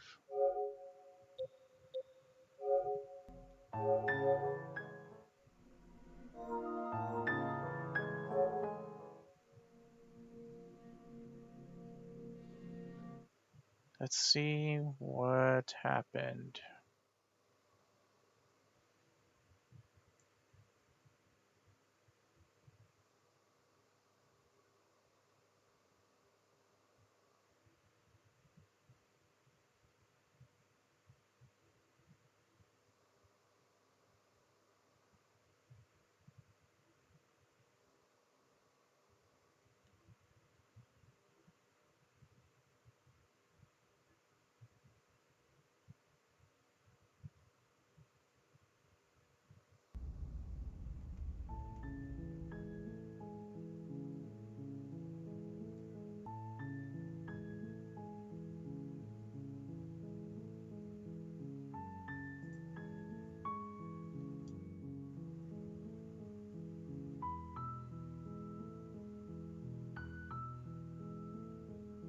Ah, crap.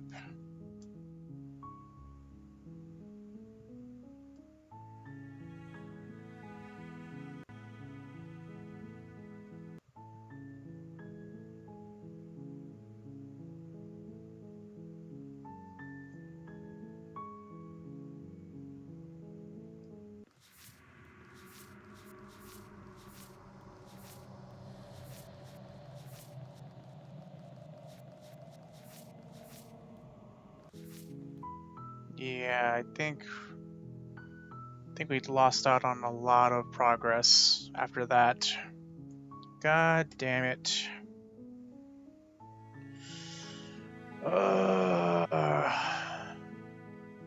Damn. Just when things were starting to get good. I'd rather not waste any more time trying to get back all this progress, especially since it's already way past my time here. Damn it, damn it, damn it. Oh well. Anyways, I guess that's pretty much my cue to call it here. Didn't expect the game to end like this.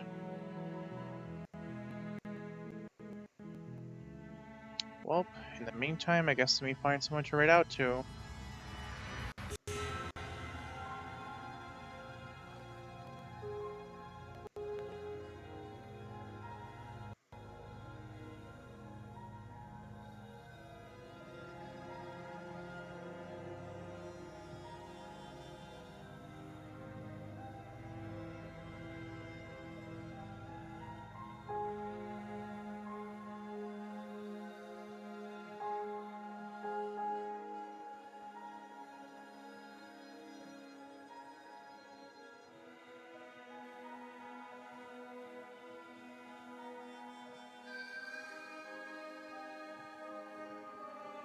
Alright, let's see who to take you out to.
Okay, let's have a look.